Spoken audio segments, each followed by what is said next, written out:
Happy Monday, everybody. Ben Woods, 97.3 The Fan. What a pleasure and honor it is to be here with all the Tier 1s out in the audience in America's finest city. Let's get our heads right on a Monday morning. I know it's hard. I know it's very, very hard to get your heads right these days. A lot of darkness out in the world. And trust me, I feel it just like you guys do. Just like you guys do, it's a bummer. No question. This time of year can be hard on people anyway. And then you just click on your news and you're just devastated by things that you're seeing across the world and here in our own backyard. It's just brutal. So I just a little, not advice, but just remember there is good. There's good out there. Look to the light if you can find some, certainly. But yeah, really tough weekend news-wise, certainly. But we will be here for you. Try to be a light for you today. Be a light for each other. Certainly the Tier 1s always brighten up my day. Most of the time brighten up my day. Sometimes they're mean. Not Tier 1s, but randos can be pretty mean at times. It happens, but just wanted to let you guys know we're here for you. Going to be here for you for the rest of the week and going to finish the year on a high note, hopefully. I'm Woodsy. That's Paul Reindl, the executive producer of the program. Good morning, Paulie. Hey, how are you? Doing great. Ben Higgins, your friendly neighborhood sports anchor, joins us as well. Good morning, Benjamin. Good morning. I think everything gets a little bit accentuated this time of year, which includes the bad, unfortunately, not just the headlines over the weekend, but there's a lot of loneliness over the holidays. Oh, yeah. People who don't get to spend it with friends and family, which is just, I think it's even harder this time of year. But I've also seen just immense generosity this month, hosting our month of a million meals phone bank for Channel 10, watching what our friends down the hall did for St. Jude's Hospital last week, and raising, what did they raise? Over $300,000. Yeah, like almost $350. Was incredible. Great job by John and Tammy and the whole crew down at Quezon. We've got our Christmas and holiday extravaganza, and we're going to be raising some money for Heaven's Windows this week, and we'll be talking about that and everything fun we have planned for Friday. So everything's just a little more everything this week and this time of year. Yeah, I mean, especially like the Christmas, if you're in a family, you got small kids like I do, the Christmas activities are seemingly never ending. And, my wife actually told me, you've been so pleasant. You've been so pleasant. She said, year. You've been so pleasant. That was a quote from her yesterday. Congratulations on your pleasantness. You've been very pleasant. I said, I've really been trying. I've been trying to be more pleasant. Isn't that just automatically insinuate you're not normally very pleasant? Which I know, though. I mean, I knew that. So, like, I appreciate. I don't look at it as a glass half empty. I look at it as a glass half full. When I get a compliment, like, "Hey, you're looking good. Look like you've been working out." That means that really means you were a load, and now you look better. And I look at it as a compliment. See, now, I think you figured it out because you're getting credit for being pleasant. I am pleasant 24/7, 365. I get no credit for it anymore because that's just my resting state. He's always pleasant. Yeah. No, yeah, I've gamed the system a little bit. Be a huge a-hole most of the time. And then when you're pleasant, it stands out. Yeah. Get a round of applause for it. Yeah, it's exactly right. So I did. I got a nice shout out from the wife yesterday. So you really have been pleasant. You've been very pleasant. I said, thank you. And then, my 7-year-old came in full of piss and vinegar, and had to get in his grill a little bit. But it's he's learning too, man. It's really something watching the dynamics of the neighborhood in my neighborhood go down. I mean, it's a bunch of little kids playing, but they're all out in the street and they're all fighting to be the alpha, right? Every single one of them wants to be the leader of the wolf pack, and you see them jabbing at each other like you guys. I said it this weekend. I'm like, hey, you guys are friends. Don't forget you're friends. Remember, at the end of the day, like, you're friends. You love each other. And boy, they're all trying to climb that top rung. It's really fascinating to watch. And, we as parents, we have this debate all the time of like, let them figure it out on their own, or, okay, now it's crossed the line. I got yesterday. So this is fantastic. I'm sitting at home. I'm in my office, and Bo's across the street playing with one of his best friends. All of a sudden, I'm sitting there, and this happens. Somebody is beating on my front door, and like panic. So I run to the door, and it's our neighbor, Luca, who is like my favorite kid. I love him. He goes, I've got a report. Uh-oh. And I go, oh, okay. And this happens a lot because I've told Luca, hey, if Bo's being a jerk, you tell me if he's being a jerk, right? And because I want to know. And Luca goes, I got a report. And I go, okay. He goes, yeah, Bo's just been really mean. He keeps calling me names. I go, well, what's he calling you? And he goes, Larry. And I go, Larry. I go, what?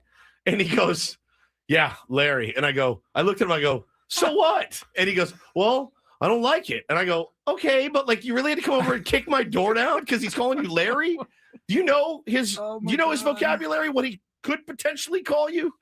Larry, Luca, I'm sending you home, and go be happy that it's just Larry that he's calling you. It's a true story. Larry. Beating on yes. And I go, Larry, you really came over here to bother me for this? For all the stuff that he's done? This is what you came over for, Larry? So Bo walks in, I go, what were you doing? He goes, I was calling him Larry. And I go, all right, you're fine. You get a pass. Just knock it off. I mean, it's just the craziest power dynamic. So we were driving the other day, and they all play baseball together. And you listen in the back seat, and these dudes are like, yeah, well, you dropped that ball. Well, you just struck out. Well, you were crying. Well, you were crying too. And it's like, they gotta one-up each why other. don't you guys just shut up, man, and get along? You're on the same team. I truly think one of the hardest things about being a kid, and I remember this from my childhood, is trying to decide when to tattle. Bro, thank you.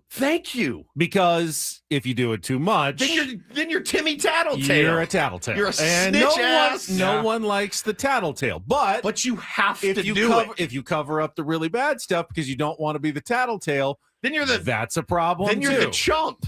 Then you're sticking your neck out. For someone, of younger age who doesn't understand perspective entirely of what getting called Larry is not a big deal, but some things are a big deal that should be told to a teacher or parents immediately. Correct. And trying to figure out where that line exists is one of the hardest things about childhood. It really is. And they're having a real hard time with it because I told Bo the other day, something happened at school.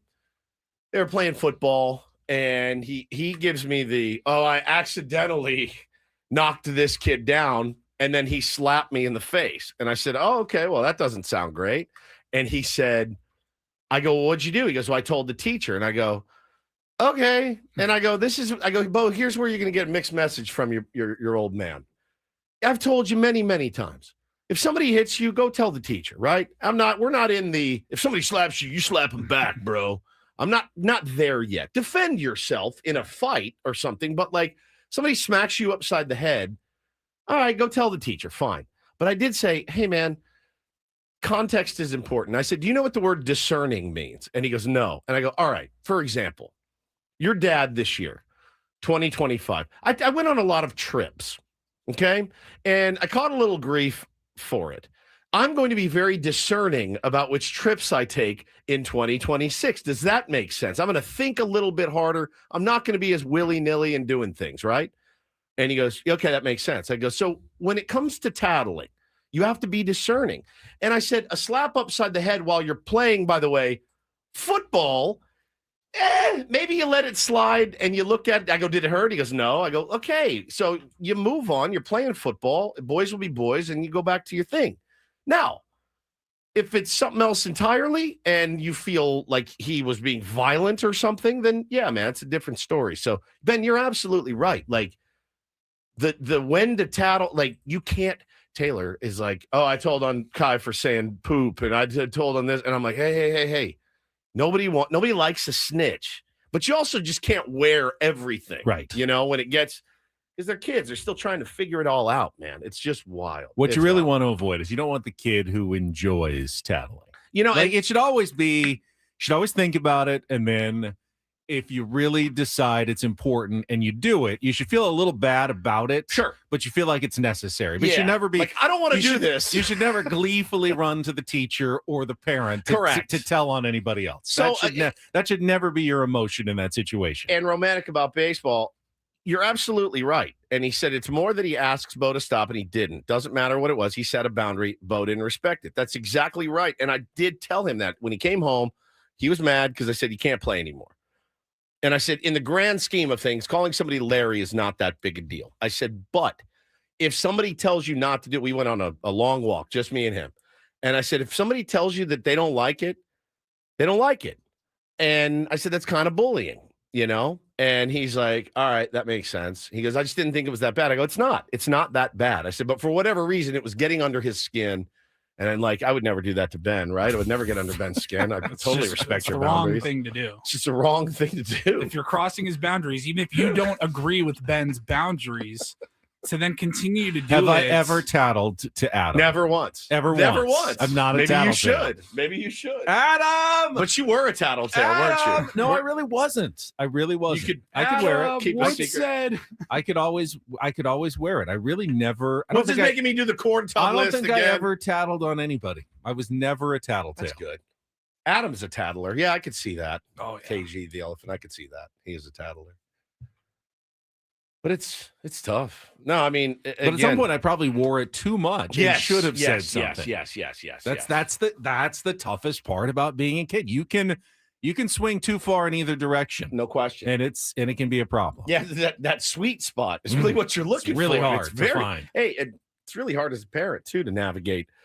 You know, hey, did you do the right thing? Did you not? But I laughed when he because I was really expecting the worst. The way this kid was beating the door down, I was like, oh no, is he throwing Molotov cocktails in your backyard? Because I'll come over and stop that right now if that's the case. But no, it was, well, he keeps calling me Larry. I'm like, okay.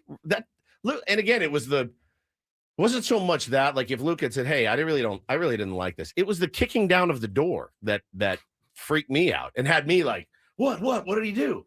Oh, he called you Larry? Oh, all right. Not that big a deal, buddy. You can call him Lauren. Yeah, that's exactly right. It's exactly right. It's his name. But it's just hard to figure out, man. It's just hard to figure out. So good news is coinciding with our vacation after this week. Both of my kids also have vacation. So I'll be professional referee for 2 weeks. Should be a really relaxing vacation. Really shut the mother down and get your head right. Well, you do have Santa Claus's visit. That is a great discipline enforcer, at least for the next. It doesn't work for my kids at all. Not at all. Not even a little. Not the empty threat of coal in the stocking. Nothing at all. Are you kidding? There's no. Did it work on your kids? It doesn't work at all. Not even a little. The only thing that works is that app that I have, and that only works for 5 minutes. I think it puts a little bit of a second thought in their brains. Like, this is a bad time of year to misbehave. I think they're wise to the whole thing, to be honest. I think they're just wise to like. There is no naughty list. Is that what you're saying? I think also like I don't know that that's right either. To be like, you keep this up, you're going to lose presents, and they know better. They see there's all these presents in the garage. Like, what are you going to do? What are you going to not bring them out? Like, what are you going to do with them? What are you going to give them away? Like, it's the worst, Betty. Like, it's just the worst. I don't think it works. I don't think it works even a little. You know what I'm finding out as a parent? Nothing does. There's not a damn thing that works, dude. It's a game of brinksmanship. It really is. It's just this like huge chess match every day of like, you're looking at him it's like poker. You look at him, you're reading his face. You're like, Okay. Oh, you are. Oh, okay. You're in a good mood. Mm. Okay, let's do this. Oh, you're a little forlorn. What's happening? And it's just one big poker game. The poker game of life, as it were. But no, that ship sailed a long time ago in my. You guys keep this up, no presents. They're like, oh, totally, sure, no chance. Well, Santa knows. Well, I thought too, like because I'm wired this way. I like pranks and stuff. I'm wired to like literally put coal in their stocking just to get their reaction. Like I always like the Jimmy Kimmel video of the when they tell their kid they stole their Halloween candy. I think it's the funniest thing ever. But then every year there's always like 4 or 5 hardos that are like, oh, real cool. Yeah. Traumatizing your children. Lying is fun, huh? Traumatizing your kids. You're like, wait, is that what I'm doing? Or am I just having fun? Like, can I not break balls? Are we not breaking balls? I thought we were breaking balls. So it's just difficult. Everybody's got an opinion these days, but that doesn't work. Doesn't work in my home. I'm sorry. It didn't work for you either. That's true. No, it doesn't. It doesn't work. Never really works. You're so far removed from little kids. It's been a while. It's been a while. Yeah, I mean, it makes the holiday season. It's definitely not as intense, but it's not as festive. We try to get into the spirit. We threw on a Elf on Saturday night and elite film. Watched the movie, which was enjoyable, and I think half of us fell asleep during it, but that's part of the holiday season. It's part of the tree's up, the lights are twinkling, you got a Christmas movie up. That's about as far as we've gotten in our holiday spirit. We had a neighborhood Christmas party that we went down to. I made it about an hour and a half before I split. And Hannah's great with it. She's like, as long as you show up and make an effort, like I'm not gonna make you stay the whole time. Like just come make an effort. It was, they had Elf playing on a big screen. Kids there was hot chocolate and cookies they were decorating. And then we got in the car the next day and we drove around and looked at Christmas lights, and that was fun. Went to dinner. That was great. Kids up in the van in our neighborhood, sitting in my lap looking at lights. It was fantastic. So then I'm like, okay, we get through it. This morning I'm driving to work. I get a text. Ooh, Tuesday night, we're going to get together with these 3 other couples and we're going to decorate cookies and we're going to go look at lights again. I'm like, didn't we just do that? I thought we just did that. Yeah, but this is with a different group now. I go, oh. I go, oh, so the same lights in the neighborhood that we've already looked at like 6 times. We're going to do that again? Yeah, but just with a different group. It's all about the company you keep. I guess. And I go, oh, we're going to do the Ben and Woods Gold member stream Tuesday night, 7 o'clock. It's been planned for ages. Time. It's not like we planned it yesterday. No, we didn't just plan it yesterday. So it's been planned forever. So I go, hey, we have a live stream. She goes, okay, fine. I won't make you go. I go, you can't make me go. We have a live stream. She goes, you're off the hook. Okay. I'll let you off the hook. You're not letting me off of anything. We have the live stream. This is work. But they like to jam all the Christmas activities in, tis the season for all of that. So that's what we're doing in my home currently. Outstanding. Paulie, how was your weekend, buddy? Good, quiet, just the usual. Just run that on a loop every Monday. What'd you guys do? Nothing, chill, quiet. Like, all right, just happy the whole time. Can you make a drop? Can you do a drop of you just being like, it's good, just chill? And I can say every Monday, Paulie, what'd you do this weekend? Boop. It's good, just chill. I am once again. Hold on, let me get it clean. Pretty good. Just hung out with the wife and got things done around the house. Save it. There's his weekend. Every Monday. Like we pick these little projects now. Like we've moved into the point where now it's all just aesthetics. Yeah. We're like, hey, let's take an hour. We're gonna go pick up a couple of things at the store. We're gonna come back. We're gonna hang that. We're gonna pose, do whatever, and then just back to just chilling, hanging out. Your wife does a lot of cooking. She's a big meal prepper, and I love that about her. I'm not that. At all, and I'm trying it's been to. Ridiculous. That's so good. That's amazing, and I've tried. She got like a food saver, so she's just making stuff, freezing saving it for later. So that one on Instagram where you suck out the air and the vacuum sealer thing that I see all the time. You have one of those. She can put like chicken breast. Oh, that's cool. And you just put it in this bag. It sucks it all. Oh yeah, out, I've been watching that thing on Instagram. Right in the freezer. So you get home from work and there's a lunch waiting for you if you want it. It's ready, very easily to assemble if I want to. Okay. Sometimes it's in the fridge, sometimes it's in the freezer, and it's got to defrost it. Yeah. Cook it. So I attempted to do that this weekend. Okay. I really enjoy chicken salad and tuna salad. It's like after my workout every day, go home, have a nice tuna sandwich or chicken salad sandwich. But, both of them can get a little fatty if you don't do it right.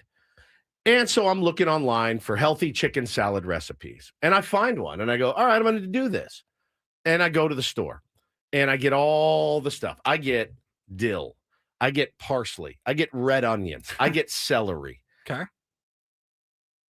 I get Dijon mustard. And I get a big old fat vat of plain Greek yogurt because this recipe. Non-fat, low-fat, full-fat? 2%. 2% Greek yogurt. This recipe called for Greek yogurt instead of mayo. And I had to get my head around it for a moment. And I went, okay, I'm going to try this. And I chopped all the stuff up, put it in, gave it a big, the worst sound of all time, that. It's a bad sound. Around the bowl, know? Yeah. Nope, we get it. Got it? We got it. Yeah, I just want to make sure everybody gets everybody's aware. We know the sound. So I spiced it up, Megan. Yes, I put everything in it that I was supposed to. Followed the recipe to a T. A couple more stirs. Got out the bread. No, I started with cracker. Got a cracker out. Put a little on a cracker. Put it in my mouth. Almost threw up. It's the worst thing I've ever had in my whole life. I love Greek yogurt, but with honey and berries and granola. Yeah, it's fine. That's going to be very tangy. It was creamy. It was a creamy. I go, Hannah, come here, try this. Did you put too much in? Maybe. But I followed the recipe. I did exactly. I go, is this 3/4 cup? She goes, yeah, it's about 3/4 cup. Threw it in. Tried it. I go, this is repugnant. So I tried to even add some mayo to it. Save it. You can't take the Greek yogurt out. You know what I mean? Like you can't. Once it's in and stirred, you can't replace it. So I just tried to add some mayo to it. I stirred it up, ate that, and I went, this tastes like ass. It was so bad. Benny, I had a vat of it. So we wasted a lot of food, and I wish we didn't, but I sat down at the table with this, and I made enough for the week, bro. I had a vat of this disgusting, creamy chicken salad, and I plowed through a lunch. I had like 6 crackers. It's nothing worse than eating something is terrible just to not waste food. And I ended up getting rid of the rest of it. And I feel really terrible about it. And I'm going to make sure that I double donate to the food bank on Friday because I really felt like a piece of ass about it. I really did. I don't like doing that. I've turned into my dad where I'm like now finishing the kids' meals before I throw them away because they don't eat.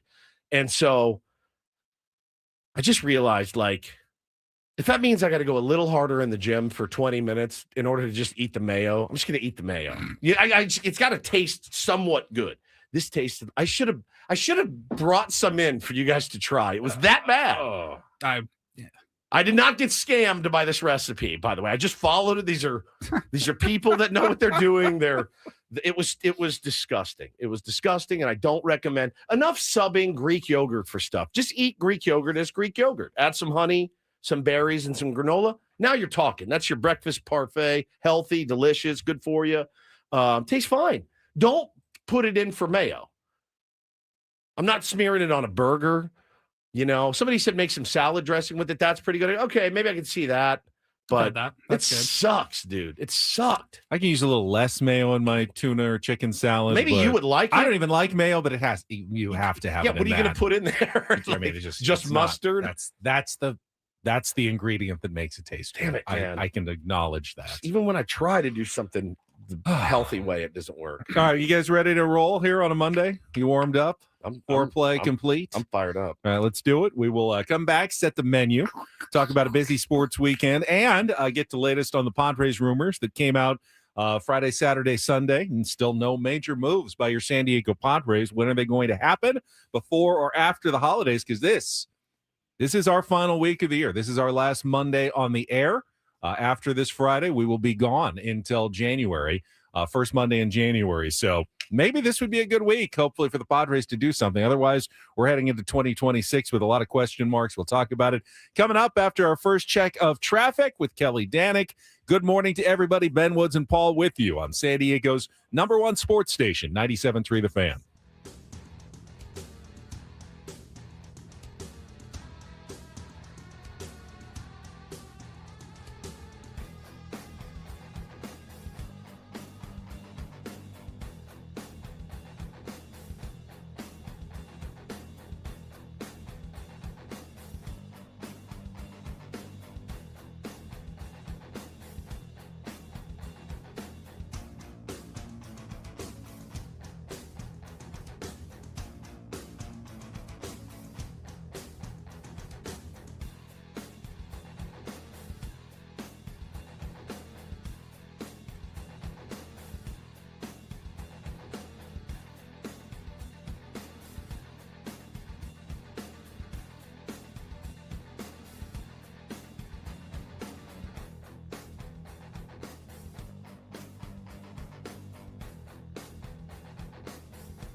Hey player, this is all yours.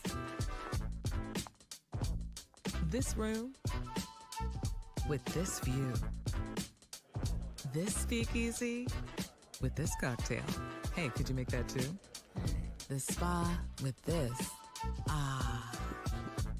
And this pool on this roof.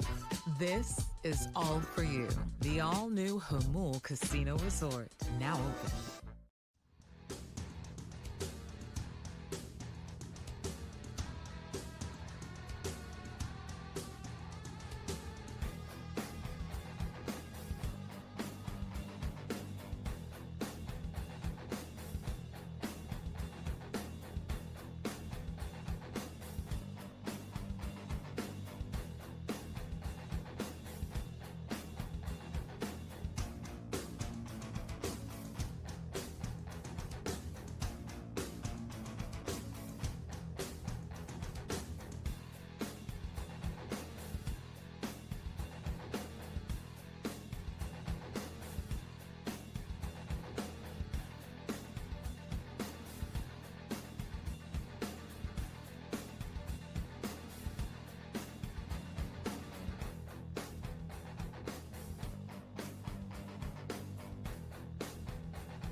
Hey player, this is all yours.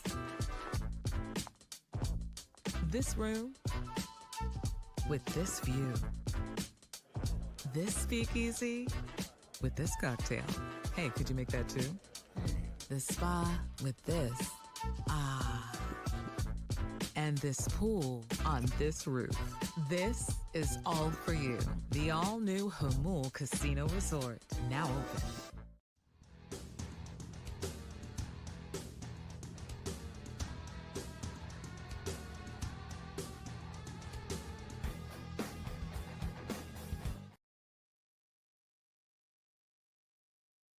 Setting the menu for a Monday here on Ben and Woods. Talk some Padres. This segment, rumors over the weekend. Everything seems to go back to our conversation about the New York Mets anytime anyone discusses the Padres this offseason.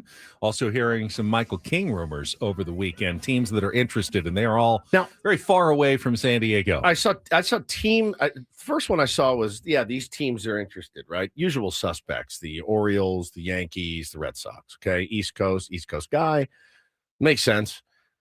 Then I saw Michael King has narrowed his list to Yankees, Red Sox, and Orioles. I don't know if that was just a different way to couch those teams being interested, or if I don't. I mean, wouldn't any team be interested in him? And it's kind of maybe that's phrasing it for teams he may be interested in as well, but mutual interest. I have an idea. I have a feeling that if the Padres made the proper offer, he would come back and pitch here. I don't think he would hesitate if he got the proper offer. Correct. From the Padres. I couldn't agree more. But maybe that's just and they were not one of those teams. Correct. But again, very hard to read. AJ Preller. You don't hear much concrete about the San Diego Padres anymore in the offseason. Well, it's interesting too, because we had this conversation last week about Corey Seager and the Texas Rangers, and their GM Chris Young went on MLB radio, MLB Network radio on Sirius XM and said, quote, "We are not shopping Corey Seager. I want to make that very clear." So asked and answered. A lot of those rumors going around, Corey Seager being on the block. Potentially, but he's not on the block. They want to keep Corey Seager, as we said last week, that they definitely would want to keep Corey Seager. Skip Schumacher is going to be very happy penciling that guy into the 3-hole or the 2-hole for his beloved Texas Rangers. Go through some of the other moves that were made over the weekend as well. I will say just now, a little breaking news. Jeff Passan tweeting that first baseman Josh Bell and the Minnesota Twins are in agreement on a 1-year contract with a mutual option. 33-year-old Bell will play at first in DH for a Twins team. First big league signing of the winter. There's only, I think now 3 teams left that haven't made any major league signings. And you'd think, the Padres are one of them. Technically, I believe the bringing back Kyle Hart counts as a major league deal. So they are not on that list, but they're as close to being on the list as possible without actually being on the list of not signing any Let's go big league players this offseason. Let's show them how it's done. It's been a very quiet offseason. We'll talk Padres coming up. In our 7 o'clock hour, don't do this. We've got some great audio. Phillip Rivers was the story of the weekend, I thought, in sports. Yeah. I was wrapped. I watched the whole game. I even forwent Red Zone for a while just so I could see every single play to see how he would do. My expectations were low, and I have to say he exceeded them. And I was now, is he a superstar MVP candidate in the league? No, he can't throw the ball more than 15, 20 yards down the field with any authority whatsoever. But man, the courage that he showed to get out there on that field and give the Colts a very good chance to win, to put them in position, to give them a game, go-ahead field goal in the final minute. The defense had a chance to make a stop for the win. They didn't get it, but Phillip Rivers gave his team a chance to win, and I thought it was a very compelling and inspiring story that he delivered over the weekend. Yeah, man. Father Time, I guess, Father Time, stays undefeated because they lost the game. But I got to say, man, Phillip Rivers gave him a pretty good battle in the ring for 4 quarters. That was a win, right, for Phillip Rivers? I know he'll say we lost and it stings and it's not a win unless you win. That was a win. He didn't get killed. Gave his team a chance to win. He threw a touchdown pass. I mean, the Seahawks didn't score a touchdown in that game. Phillip Rivers had a touchdown pass. That was about as good as he could have hoped that it would have gone. Yeah, I think so. Again, the offense was pretty tailored around a guy that can't throw it more than 15 yards. And, honestly, I think his best throw of the day was the one the receiver wasn't looking, and he had him. That was 6. I mean, if the receiver is running, he's calling for the ball. I'm like, buddy, the ball's in the air. It's right 3/4 of the way there. I'm open. It's right on you. I already did. Phillip Rivers. I saw that before you did. He had his guy beat by 5-6 steps, and he's like, let's go. And then he's like, oh, there it is. And it hit the ground. I mean, he missed some throws early, which is to be expected. I mean, the ball came out slowly, funky, wobbly. I mean, he does not have the same zip. He never had the most zip, and now he's got even less zip. But I was gonna say, even his prime passes the weren't guy always is pretty. The guy's an elite decision maker. Elite, and can read a defense. He can get up to the line of scrimmage. That was he the looks audibles around. are what stood Yeah, out. oh, so yeah. good. Walk So up. fun to I mean, watch. and that's so hard in Seattle, one of the loudest stadiums Loud. in football, if not the loudest, against that team, one of the best defenses, if not the best defense. And he's going and, tapping each lineman on the shoulder going, we're doing this.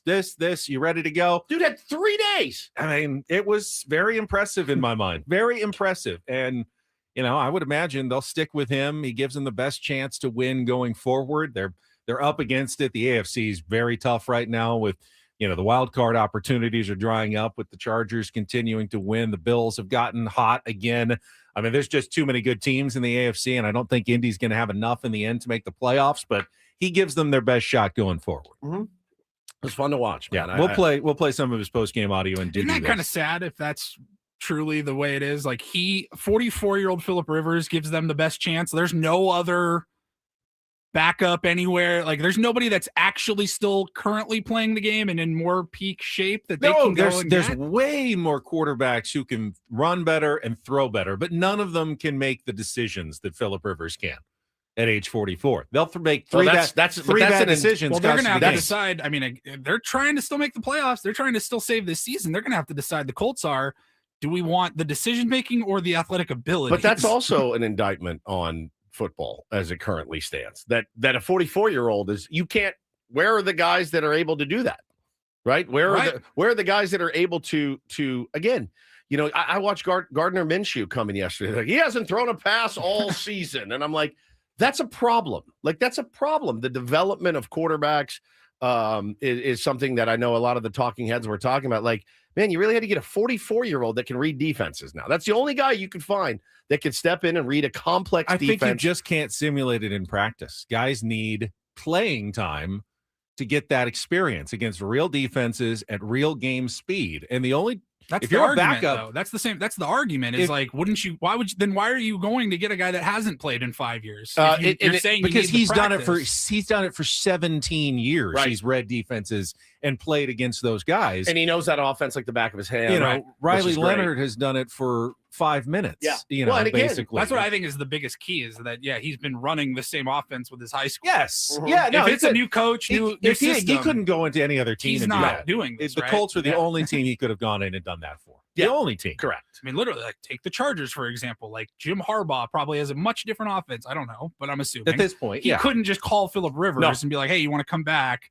You got 3 days. Here's the playbook. Go." I mean, Phillip Rivers said, I looked at the plays. I knew them all. I mean, there was a couple of tweaks and a couple of names that changed, but I had to do very little. That's all, which is amazing to know everything. They ran St. Michael's Catholic, where he coaches. They run the Indianapolis Colts offense, the Shane Steichen offense. So he's been teaching it to his kids for the last few years, which is cool. Which means he lives it every single day. It was very easy for him to adapt and step right in, but he could not have done that for any of the other 31 teams. Him in there with less than 2 minutes to go, and again, didn't throw any massive passes to get it done, but he made throws when he needed to make throws. They made plays, and the guy comes in, boots that 60-yard field goal. You're like, this SOB really did it. And I left too much time on the clock. Left too much time on the clock. They got a good return and kicked their field goal, and he threw a pick to end it. Which, I was watching that did feel familiar to a lot of Chargers fans. I mean, that was desperation. Of course. It did kind of feel like the new kickoff rules might have impacted Indy there. Oh, absolutely. If you wanted to win that game, you needed to kick the ball with no time left or almost no time left, and they left almost a minute for Seattle to go down. Both teams have amazing kickers. But I mean, if you're who really decided the game. I'm telling you, if you're Seattle, our friend Trang is a huge Seahawks fan, and she's tweeting through it yesterday going, okay, all right, we get it. Enough. Like, stop taking it easy on this guy. We need to win this football game. Like, they didn't take it easy on Phillip Rivers, but it didn't end like I thought it would. If you're some 23-year-old linebacker going up against a guy like that, somebody you watched growing up, you played video games with and all that, are you thinking like, wow, that's Phillip Rivers on the other side? Or are you like, you're going down, old man? No, I don't know. I mean, they hit him hard. He took a couple shots for sure. The one play that was really summed up the day is when he dropped back, knees kind of gave out. He just literally like Just jelly eh, legs. hit the turf and then had to get himself up and then ran and kind of half slid. I was like, Nobody touched him, so he just kind of went down and he got up. He kind of like Looked did the around? look around, like, did anybody see that? I'm good. And then he tried to like run forward, and it's just, dude, yeah. it was cool. It was cool. It was a cool experience to watch, and yeah, it found yourself going kind of anticipating the game, going, all right, what's Father Time going to do today? And man, I mean, it was probably the most fun I've had watching a football game, a pro football game this year. yeah, It was enjoyable. I missed the Patriots Bills game, and that's the one that I should have been tuned into because that was apparently the game of the day. It was surprised me. So many Patriots fans were on social media, like all the big like the Portnoys of the world, the Will Comptons, everyone tweeting, the dynasty is back. Nobody beats this team, belt to ass, all this. And then, I mean, and it's like, in the words of the great Winston Wolfe, I can't believe this is the same car. Well, let's not go blanking each other's blanks just yet. It's not over. We didn't deliver the dead body yet. Felt like 21-0 it might be, but no, give credit to the Buffalo Bills. Josh Allen, you're looking for good quarterbacks. I mean, he's the one. Yep. He played himself back into the MVP, race with that performance. Are all of us I love Joe Burrow, always have. I've always loved him. Is he okay? No. He's not okay. No. Is he quit? He looks like he's going to quit football. He needs a new team. He needs something to change, I think. It was tough season. It was tough for him Bengals, and tough for them. But seeing his presser after, and apparently he addressed the team, nobody would say what he said. But he's like, Jamar Chase came out. He had some audio that I thought was really telling. He goes, I think for the first time, I'm going to have to uplift him. He's done it for me so many times in my career. I've never had to do it for him. And now I think it's time that I start. I love Joey B. I really do. Bo loves the Bengals too, but like he doesn't, it's tough to miss essentially the entire season, then come back to a team that is out of it. Like he never had a chance this year. They were already out of it by the time he came back. And now what are you playing for? Nothing. It's tough. I think that's what he's finding really tough. It feels like there's something in his personal life, man. I mean, it's like he looks as downtrodden. Because usually been in a situation like that, maybe the quarterbacks of yesteryear. No, we're going to go out there. We're going to put our work in. We're going to grind. We're playing for next season. There's none of that. He's just like, yeah, I'm just ready for this to be over. You're like, man. And I appreciate the honesty. Certainly. I think it's refreshing, but I just hope that the guy's okay. By the way, Thursday night, Seahawks-Rams in Seattle, one of the best Thursday night matchups we've ever seen. Winner has the best record in the NFC and has the game up in that division with 2 games to play. So that's a huge one coming up Thursday night here on 97.3 The Fan. Our pal New York Mike says, Joey B might be able to turn around the Jets. Lots of draft picks for the Jets. And Mike, I don't know how to tell you this. I don't think Jesus Christ himself could turn around the Jets. I really don't. I think if you called him and gave him the ball, I still don't know that they win more than 6 games in a season. I don't. As good as he is, as talented as Joe he Burrow is, or Jesus Christ? Jesus H. Christ himself could go out and turn around the Jets. And every year you see the Jet fans, well, if we could just get so-and-so, I don't think it's ever going to happen, man. They had a quarterback yesterday. I think his name was Brady Cook. Brady Cook. I had no idea who he was. No, never heard of him. Sounds like a quarterback. Like, oh yeah, Brady Cook. That sounds like a quarterback. Great quarterback. That's the extent of my Brady Cook knowledge. Yeah, no, that sounds like it could be a quarterback in the NFL.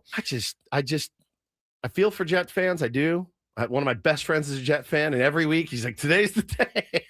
I'm sorry, buddy. Coming up at 8:30 this morning, we'll have our weekly conversation with Craig Elsten, Padres Hot Tub Podcast, off-season baseball talk, and more. All guests on Ben and Woods appear on the David P. Shapiro Fan Hotline. David P. Shapiro, criminal defense attorneys, helping good people regain control of their future when charged with a crime since 2010. Visit davidpshapirolaw.com. Biggest fan, Reindl Report in our 9 o'clock hour. But let's check Sue's traffic, and then we'll come back with the Padres rumors and the Mets. Again, those 2 teams continue to be linked. Nothing's happened, but it's where there's smoke. Maybe there's some fire. We'll talk about it next year on 97.3 The Fan. From the 855 Get Ross Traffic Center, protecting San Diego after accidents or injury. This report is brought to you by Valvoline Instant Oil Change. Watch out, you got a crash southbound on the 15 at the 78. Car slid off the side of the road, flipped over, and hit a fence. Lots of police activity. Then further south at Poway Road, a broken down car blocks the exit ramp. And then very slow on the westbound side of the 52 as you head towards Mass Boulevard. Also hitting the brakes northbound on the 805 as you approach the 15. Whether you're dashing through San Diego or heading out of town, make sure your car's in the game. A friendly text at Valvoline Instant Oil Change will check your lights, wipers, tire pressure, battery, and more with every oil change. Grab holiday savings now at SoCalOilChange.com. I'm Sue Alder with Ben and Woods, San Diego's #1 sports station, 97.3 The Fan. I don't know about you, Woods, but I've never felt like such trendsetters before.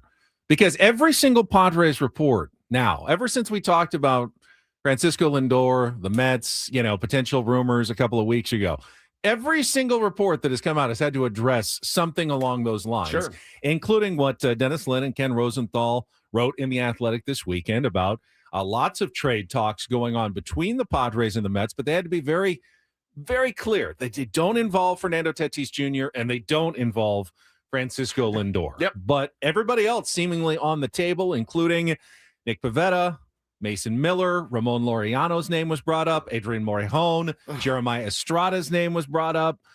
Nothing surprising. All names that I would assume the Mets would be very interested in if they were talking to the San Diego Padres.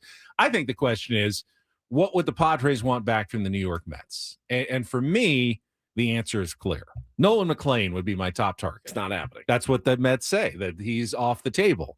But if you want to talk about guys like Mason You Miller, want 4 years of Mason Miller. you have to talk about Nolan McLean if you're going to talk about guys like Mason Miller, in my mind. Yeah, they're not going to. Why would you? Why, if you're the Mets, why would you? Young, cheap, controllable, Nick potential Pivetta superstar. and Mason Miller. And the Yankees And you're not going to even King. think about including Nolan McLean in a Yeah, deal but they like got that. Juan Soto back. I know. We're talking about giving you Mason Miller, or the best closer in baseball. After that, would you I'm rather not giving have up my ace for a potential ace and throwing in a demon all-star. So that's too much for the Padres to give up. Yes. No, I agree 100%. Yeah. Okay, that's fine. So, but For then, a 2-for-1 on that? Yeah. so no you say chance. the Mets should be I discussing know that. pitching. I know like relief pitching in particular was a strength for the Padres, but Jason Adams hurt. Suarez is gone, and now we're talking about trading Nick Pivetta and/or Mason Miller, Well, our two best pitchers. Right. And Morejon is in there, and I mean, look, what it sounds like is that they have young guys that they have young position players as well that they're maybe ready to move on from, and Vientos and Beatty and guys like that.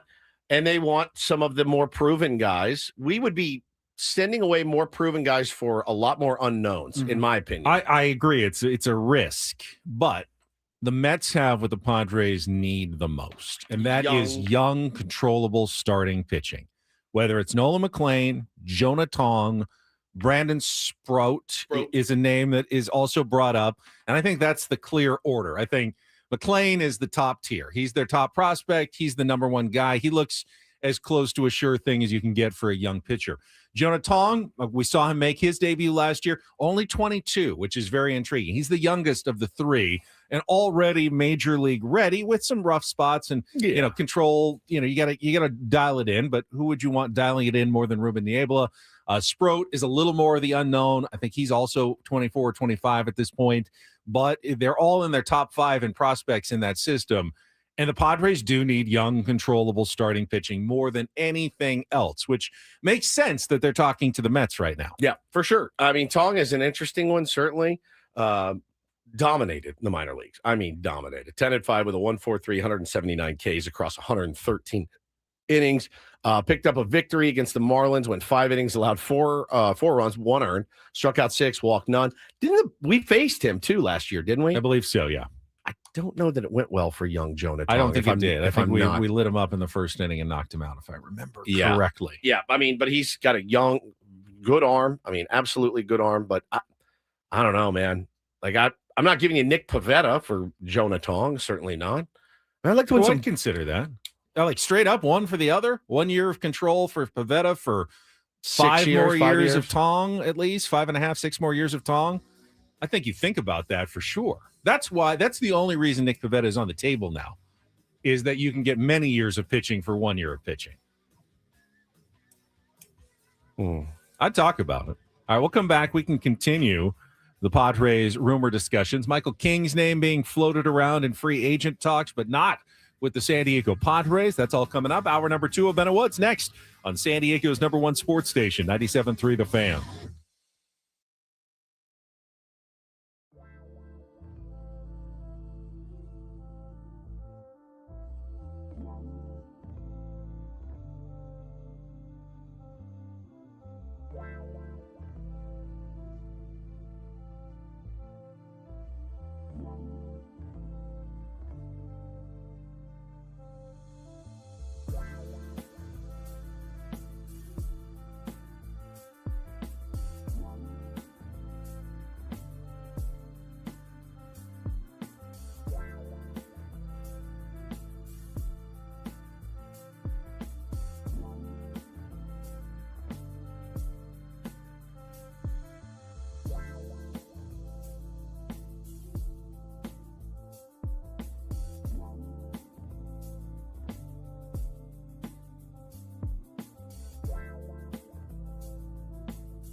Hopped in the car this morning about 4:45. First name I heard when I flipped on MLB radio was Michael King. Well, that's interesting. They were talking about him on their leadoff spot show with Steve Phillips and Xavier Scruggs, San Diego Xavier Scruggs.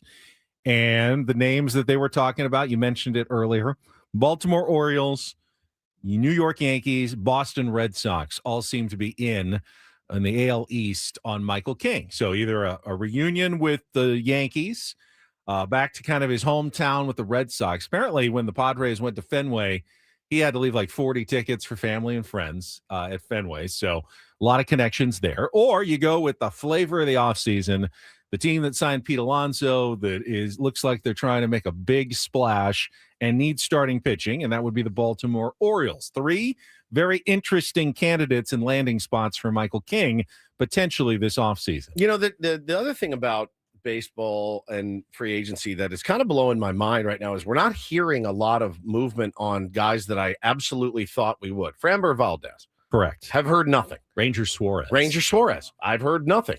Tatsuya Imai. Nothing. Got to sign soon. I think January 2nd is the deadline. And I think it's the same for Morikari. Monomoto. What? You want to make sure you get that right. Is that the third baseman? I thought it was Murakami. Motomoto. Munetaka Murakami. There it is. What did you say? Nailed it. Motomoto? Motomoto. Motorola. Save that, by the way. Never mind. Motomoto. Murakami. Nothing on him. Munetaka. Not Morimoto. You know who else? Munetaka. You know who else? Luis Ariz. Not a word.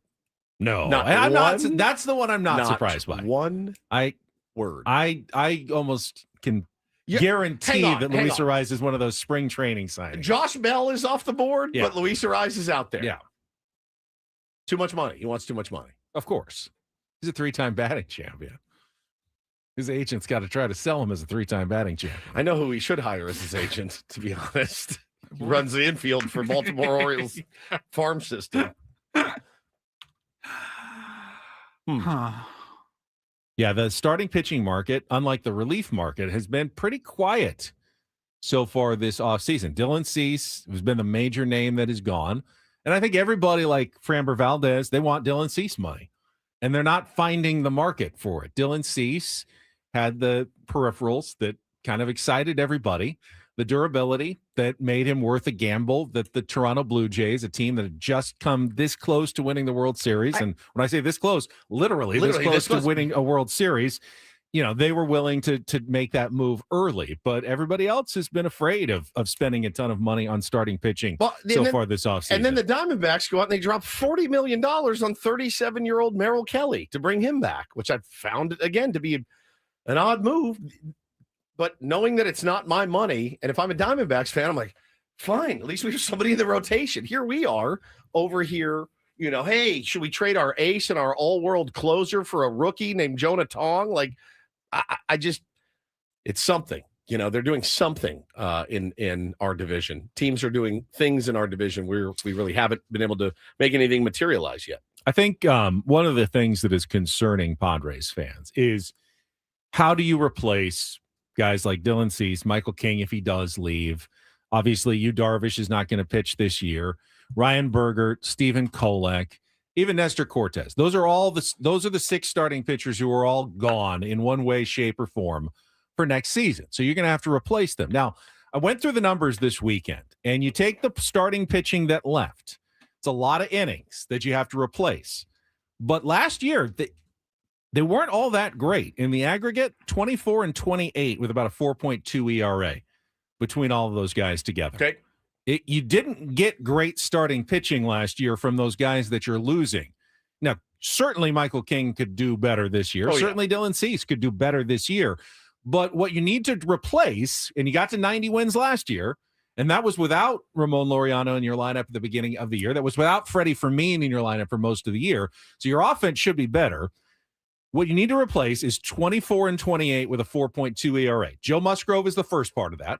How many innings we talking, though? We're talking a lot of innings. I mean, that's, 60 to 80 starts of the year. You need to replace almost half of the starts you made this year. And this is just all to get back to like 90. in theory, it's a 90 In theory. wins. It doesn't work that way. I know it but- doesn't work that way, but I mean, in theory, shouldn't we be raising the bar a little bit even? Yeah, in my opinion. I don't know yes. that 90 wins was good enough. I mean, you got to at least, if you're not going to win the division, which let's be honest, going to be a long shot again. Yep. You have to get a home playoff series. You have to host the wild card round or Yes, something. you have to. 90's not enough. Yeah. And just getting into the dance is not enough, as we clearly saw last year. Anybody happy with those results? Yeah, No, well, but they made it to the NLCS in 2022. They didn't host the wild card series. They had to play on the road. I mean, you just have to get to the playoffs. Get to the playoffs is a baseline. You have to get to the playoffs. That's your baseline, I think, every year, especially in your window of 400 contention. innings, Simon Dean says, about 400 innings. I don't think it's quite that many, but it's a lot. It's pretty much half your innings. It's last easy year. to tally up. Yeah. We can do that at the break. I can do it at the break. I didn't do the innings. I did the wins, losses, and ERA for the last season for the guys that are gone. Now, they're losing some mediocre pitchers as well. Like, no one's sad that Nestor Cortez is not back.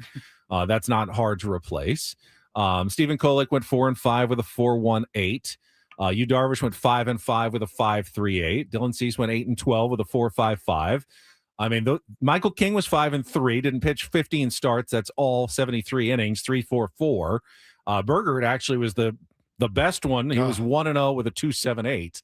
But those are the guys you have to somehow find a way to replace this offseason. And in aggregate, 24-28, about a 4.2 ERA. A very middling level pitcher. You need middling level pitching to get back to that level. I'm not saying you can't try to exceed that with who you acquire, who you sign, where you're going. I'd like to think that they can find better than that. But your bar is not, we're not setting the bar incredibly high in what they need to replace starting pitching, because they just didn't get great starting pitching from those guys last year. Yeah. The bullpen carried the heavy lifting for the San Diego Padres pitching staff last year, almost all year long. It was about the bullpen, not the starting pitching, other than Nick Pivetta, who was fantastic. But if you keep him, you've got Nick Pivetta back at hopefully somewhere near similar levels to last year. Is it fair to expect natural regression from the bullpen unit as a whole? Especially Probably. without Suarez And Pivetta. missing Adam. Yeah, and Pivetta. And throw Pivetta into that mix as well. I would think that that's fair. But if the bullpen's taking a hit, I think we really need to raise the standard, the expectations in starting pitching. Well, there's an unknown, with Joe Musgrove as well, Huge coming back unknown. from injury. So I, obviously want the best for Joe.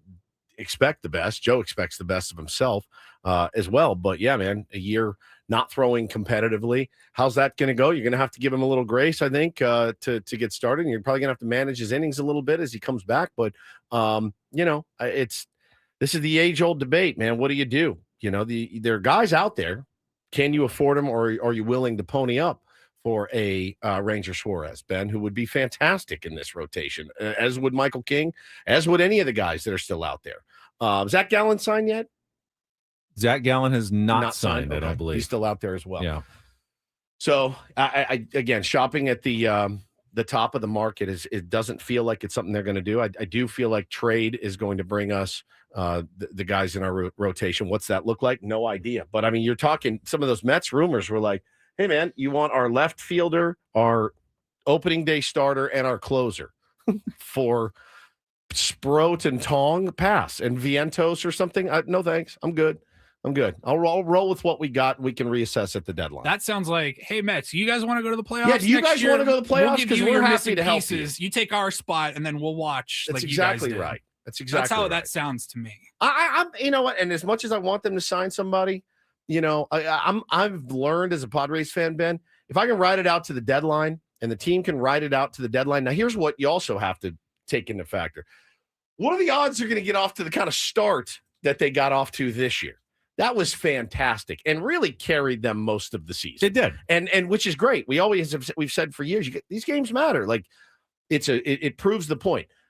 Getting off to a hot start can literally propel you to the playoffs, because I don't think if we go 7-7 in those first 14, we're probably not a playoff team. Good point. So I just don't know if you can count on that this year, them getting off to some world beater, scorching hot start. I mean, in the end, what made the playoffs with the Reds? 83 wins made the play. Yeah, We never thought that was possible. Look where they play, though. Yeah. And look where we play. So, they're gonna have to figure out. It doesn't, I'll be honest, it doesn't, as I sit here today, I'm not like, hell yeah. I see 95, 100 win season. I don't. I didn't last year, and I was pleasantly surprised with 9 more wins than I would give them credit for. My pick going into the season will be 81-81 again. Tell you that right now. So here are the innings that needs to be replaced this offseason. Dylan Cease, 168. Stephen Kolek, 79.2. Michael King, 73.1. And then you had Yu Darvish, 72. And you had Ryan Bergert, 35. And you had Nestor Cortez, 26. So 72, 35, 26. I got about 450 innings between those guys. That's just piecemeal with all, that's 2.5 guys making a full season of starts, essentially, or close to a full season of starts that you need to replace from last year. Without, again, no one, in the aggregate, it was a fairly mediocre performance, fairly pedestrian, 24-28, 4.2 ERA, 450 innings. It's a lot of innings. You need bodies. You need bodies. I love that. Let's just get bodies. Maybe the offense will figure it out and carry us. That's going to be part. I think that's part of the equation this year. Padres are going to have to get more from the offense. Paul asked the question, is there going to be some regression from the bullpen? Should there be some regression the other way for the offense? That, you're going to get some more slug from your stars. You're going to have Ramon Laureano and Freddie Fermin, hopefully for a full season rather than just the last couple of months of the year. Shouldn't the offense, there's a lot of signs that it should be quite a bit better and more productive than it was last year.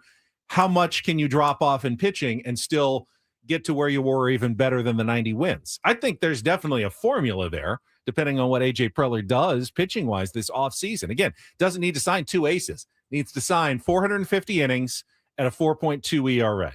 And then if the offense gets better, you can say, all right, that's a 93 to 95 win team if the offense gets better and you replace that pitching that you lost. Is my logic not carry a little bit here? It carries, but it's also baseball. You have no idea. Of course. You have no idea. Just saw a notification pop up from the Padres, so my heart leapt. I got excited. What happened? Oh, they retweeted that Iration with special guest Tribal Seeds are going to hit the stage at Gallagher Square on Thursday, June 25th, 2026. Tickets on sale Wednesday, December 17th. They can get like 70 innings out of Iration this year, right? How are the guys in Tribal Seeds looking right now? How many innings do you guys have? I don't know. All right. They could buy some Powerball tickets because the jackpot is now 1.1 billion. We were going to buy some on Saturday. Saturday. Still, they lost and no one won. So you've got another opportunity coming up. Padres win that. They've got plenty of money to spend this offseason. You want to see insufferable? Let me win that Powerball. All right.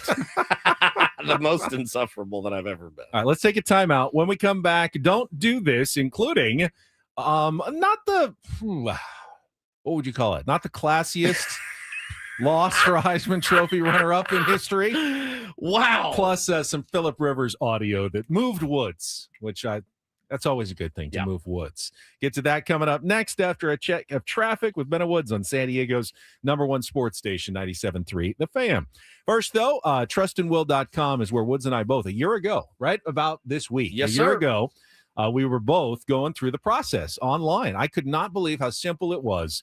It took me about, 20 to 30 minutes answering questions online to set up, but really just a simple will. But the real trick is if you really want to keep your family out of probate court, go for the trust and put all your assets in it so that your family can have instant access to everything when you're gone, and they don't have to wait through that long, expensive process known as probate court. Get that peace of mind by going to trustandwill.com. Use the code FAN when you check out, FAN. They're going to give you 20% off your trust or will.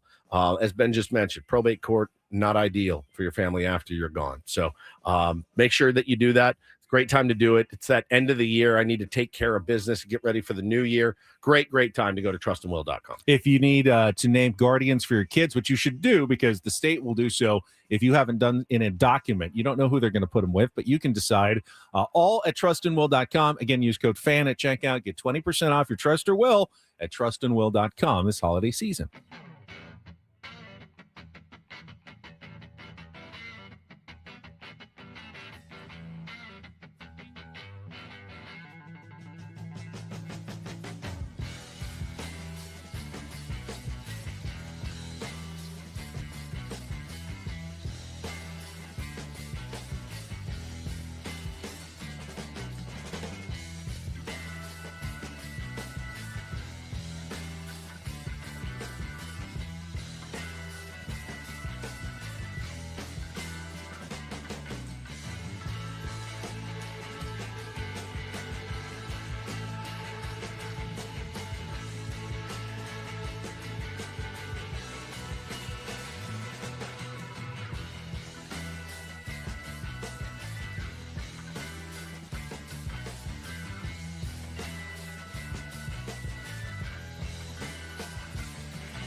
Hey, player, this is all yours.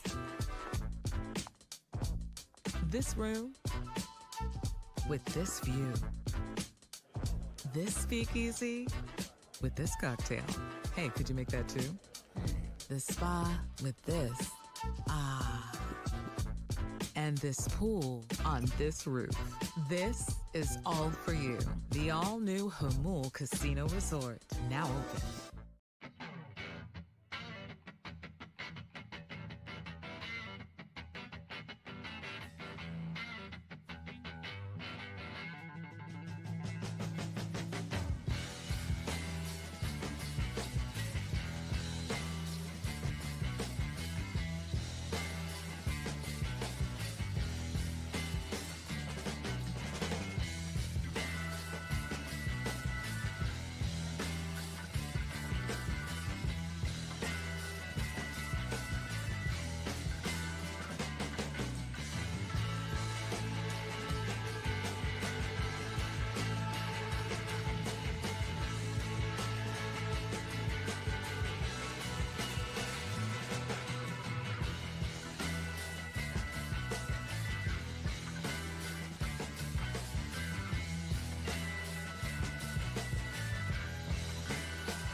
Well, we were Don't. just talking about it. Leave your entire estate, house, kids, and life savings up to chance if and when you die.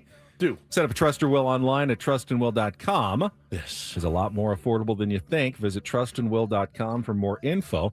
Have to go all the way back to Friday, just after we wrapped up our show. But the update on the Sharon Moore case, and I thought the image of him appearing via Zoom in that little box wherever they were holding him.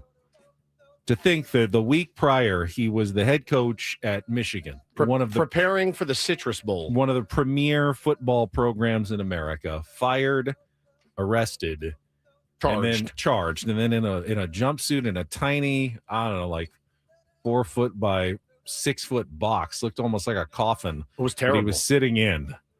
Is such a. I was jarring to see that. I don't know Sharon Moore, but that was it looked jarring. like a movie, like out of a movie. Or Yeah, something. it went from, oh my gosh, like coach got fired for having an improper relationship. Oh, I can't do that, tisk tisk. Then to, oh, he may have broken into her home and threatened her. Okay, this is getting serious. Okay, now he's charged and now he's in cuffs. It goes from like a ha Michigan man to, oh my God, I hope this guy is okay. I hope she's okay. You know, it's terrible. It's a terrible story. And Michigan came out Friday and said that they have allegedly, this story was on ESPN, they've commissioned an investigation into its athletic department centering on how numerous scandals have both occurred and been handled in recent years. And, you know, if you're Ward Manuel, like the AD, aren't you just packing your office right now? Like, don't you spend today like, hey, I gotta get my LinkedIn updated. I'm out of here. There's no way that guy gets to continue. I guess it depends on job. how truly independent. They say they hired an outside law firm to conduct the investigation. If it's truly independent, there can't really be any. Oh no, they've been running this program perfectly. They're just really unlucky. Yeah, right. That's not going to be the finding, right? I mean, I'm just going. We can only compare with what we have right now. So I'm looking at like what happened with LSU. their coaching. Now that had no like criminal stuff, but they said the school board, the governor, they said, look, you're not picking the next coach to their AD. Now you throw in all the criminal aspect and all the history that's gone on at Michigan, and it's like, how is there any scenario in which Ward Manuel can pick the next head coach? And if you can't pick the next head coach, why are you there? That's the only that's your number one title or job as AD. Even if you didn't know about Sharon Moore when you promoted him when Jim Harbaugh left, you knew that the program was under massive investigation, that Jim Harbaugh was about to get a show cause penalty, that he would not be coaching anymore if he had stayed. He had to leave for the NFL. Isn't that a great opportunity to just kind of clean house and start over? But they didn't want to do that because of, well, the success they had. They won a national championship, and they were afraid of losing that. The craziest thing is they're like Michigan grads tweeting, had Sharon Moore beaten Ohio State, this doesn't happen. And I go, oh my God, I can't let my head go to that space, because that's not where you want to be. It's not. That's not right. But I there have been situations like that before. Like, well, how good is he? How good is he? Is he worth, taking some slings and arrows for, and we'll put him in treatment or whatever, and we'll call it a day. Nothing surprises me in college football anymore, though. That's for sure. Heisman Trophy was announced on Saturday. Of course, it went to Indiana quarterback Fernando Mendoza, the first Hoosier to ever win the Heisman Trophy. And it wasn't a good kid. Wasn't a particularly close vote. The second place vote getter was Vanderbilt quarterback Diego Pavia, who was so incredibly honored by the fact that he was voted as Heisman runner-up that he immediately went to Instagram to say, F all the voters. With a thumbs down emoji. Correct. Classy. F all the voters, but family for life is what he said. Also went out to a nightclub that night, which that's fine. Went out and partied a little bit. Now, he bought a table. Did you see this? No. He bought a table, had a big table and champagne. He's also 25 years old almost. So he's been able to go out to the bars for a long, long time. Bought a champagne. People were dancing around. He had his, you can get a sign. Mm-hmm. If you buy a little marquee, like what would yours say? Like hot beef or something. Blame it on the Henry. Blame it on the Henry. It literally, his said F Indiana. Hot beef is what his said. F Indiana. Classy. He's taking pictures with it and dancing around. Well, then ganja, aka cannabis. That would be elite for a sign. So then the next morning, he wakes up to find that his Instagram hasn't gone great. The perception of him nationally now was, oh man, you were like a interesting underdog story. Like that was kind of cool. You're 5'1" and you're out there slinging it and running around, little Johnny Manziel, the whole thing. And now you wake up, you're probably a little hungover. You're like, oh God, I'm dead. I've soiled myself here. So he tweeted this out. Literally straight from ChatGPT. I mean, you can. Ready? Yeah. Being a part of the Heisman ceremony last night as a finalist was such an honor. As a competitor, just like in everything I do, I wanted to win. To be so close to my dream and come up short, well, was painful. I didn't handle those emotions well at all. Didn't represent myself the way I wanted to. I have much love and respect for the Heisman voters, clearly, and the selection process. I apologize for being disrespectful. It was a mistake. I'm sorry. Fernando Mendoza is an elite competitor and deserving winner of the award. I've been doubted my whole life. Every step of my journey, I've had to break down doors and fight for myself because I've learned that nothing would be handed to me. My family's been in my corner, blah, blah, blah, blah, blah. I'm grateful for them. I wouldn't want anything to distract from that. I look forward to competing in front of my family with my team one more time in the ReliaQuest Bowl. I mean, you woke up and saw his draft stock, if there was any, plummeting. So one of the keys with ChatGPT AI is you get out what you put in. Yes. And you need to be very specific in what you're asking for. He clearly asked for an apology for, directed toward Heisman voters after, but you need to also say, but phrase it in, the style of some of my previous Instagram posts, because that doesn't sound like Diego Pavia at all. No. At all. I mean, generously read. You could say maybe a PR guy helped him write that. But it doesn't sound like him. It sounds very fake and does not sound very heartfelt or genuine. Yeah, for sure. So it doesn't count anymore. Make it sound more like me. Interesting. Yeah. I don't know. I mean, the public perception just switches overnight, just like that. It's all it takes. Good lesson for the kids out there. Don't post it on social media. You can tell your buddies, man, F Indiana, F these voters. You can tell your buddies that, sure. Does he really think he should have won, though? I would think, I think the right guy won the Heisman Trophy. I don't, but that's if there a different was story. my runner-up would have been Jeremiah Love from Notre Dame. He may have been the best individual talent, but his team didn't go undefeated. Yeah, and fair. that's always going to be. Can I but get Diego some of Padilla's this? team didn't either. Hey, So by the way, can I get some of this special treatment that I keep hearing about for Notre Dame? No. Anytime I'm ready. I'm ready to get some of this special treatment that I've been hearing about forever. Well, now I'll be here waiting. You're getting the backlash to the special treatment now. There was no special treatment. I know. It was actually in years past. The what? What special treatment? Well, they made a couple of playoffs. Sure, that they got their thought weren't asses supposed handed to get to them. No, but they should have That was been the there. special. That was the special treatment. Making the playoffs is not special treatment. I'm ready for some of this special treatment because I don't feel like I'm getting it. Now, this is interesting. Paulie plays that because Paulie has asked me for Notre Dame tickets for next year, and we're supposed to go as a trip. Now, my dad's already said, "You tell Paulie to watch his P's and Q's because those tickets aren't cheap, right?"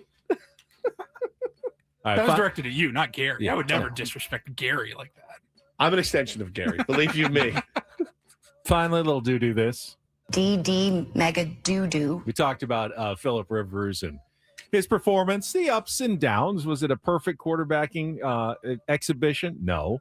Was it incredibly impressive for a 44-year-old who hadn't played in 5 years to come back and give his team a chance to win on the road in a hostile environment against a very good Seattle Seahawks team with an elite defense? Yes, it was. But what touched Woods especially was what Phillip had to say after the game, the message that he delivered on the post-game podium. I think maybe, maybe it will, I don't know, inspire or teach, to not to run or be scared of what may or may not happen, hopefully, certainly I think of my sons and those ball players, that I'm in charge of at the school, that they'll say like, crap, coach wasn't scared. You know what I mean? It's like, shoot, sometimes there is doubt and it's real. And again, you can the guaranteed safe bet is to go home or to not go for it. And the other one is, shoot, let's see what happens. And so, I hope that in that sense that it can be a positive to some young boys, or young people. It doesn't have to be boys, but walking the walk as a coach is fantastic to me. I thought that was so good. So good. And the video of the kids from St. Michael Catholic all gathered in whatever that rec room or whatever they were At a watching restaurant or something. watching the game in, and cheering when he threw the touchdown pass, just losing their minds was pretty cool as well. All broccoli heads, by the way. Did you see that? Every one of those kids that was like, yeah! All I saw was little stalks of broccoli jumping around in watching that game. It was so good. It was really good, man. Loved it. And that is Don't and Do This for a Monday.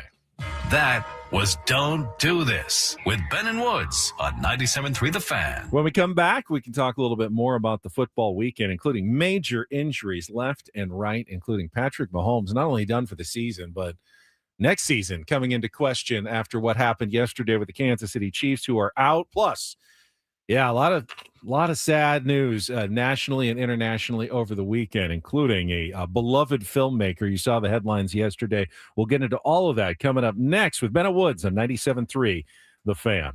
First, though, talk about daily fantasy. I was playing this weekend, setting my lineups with Prize Picks.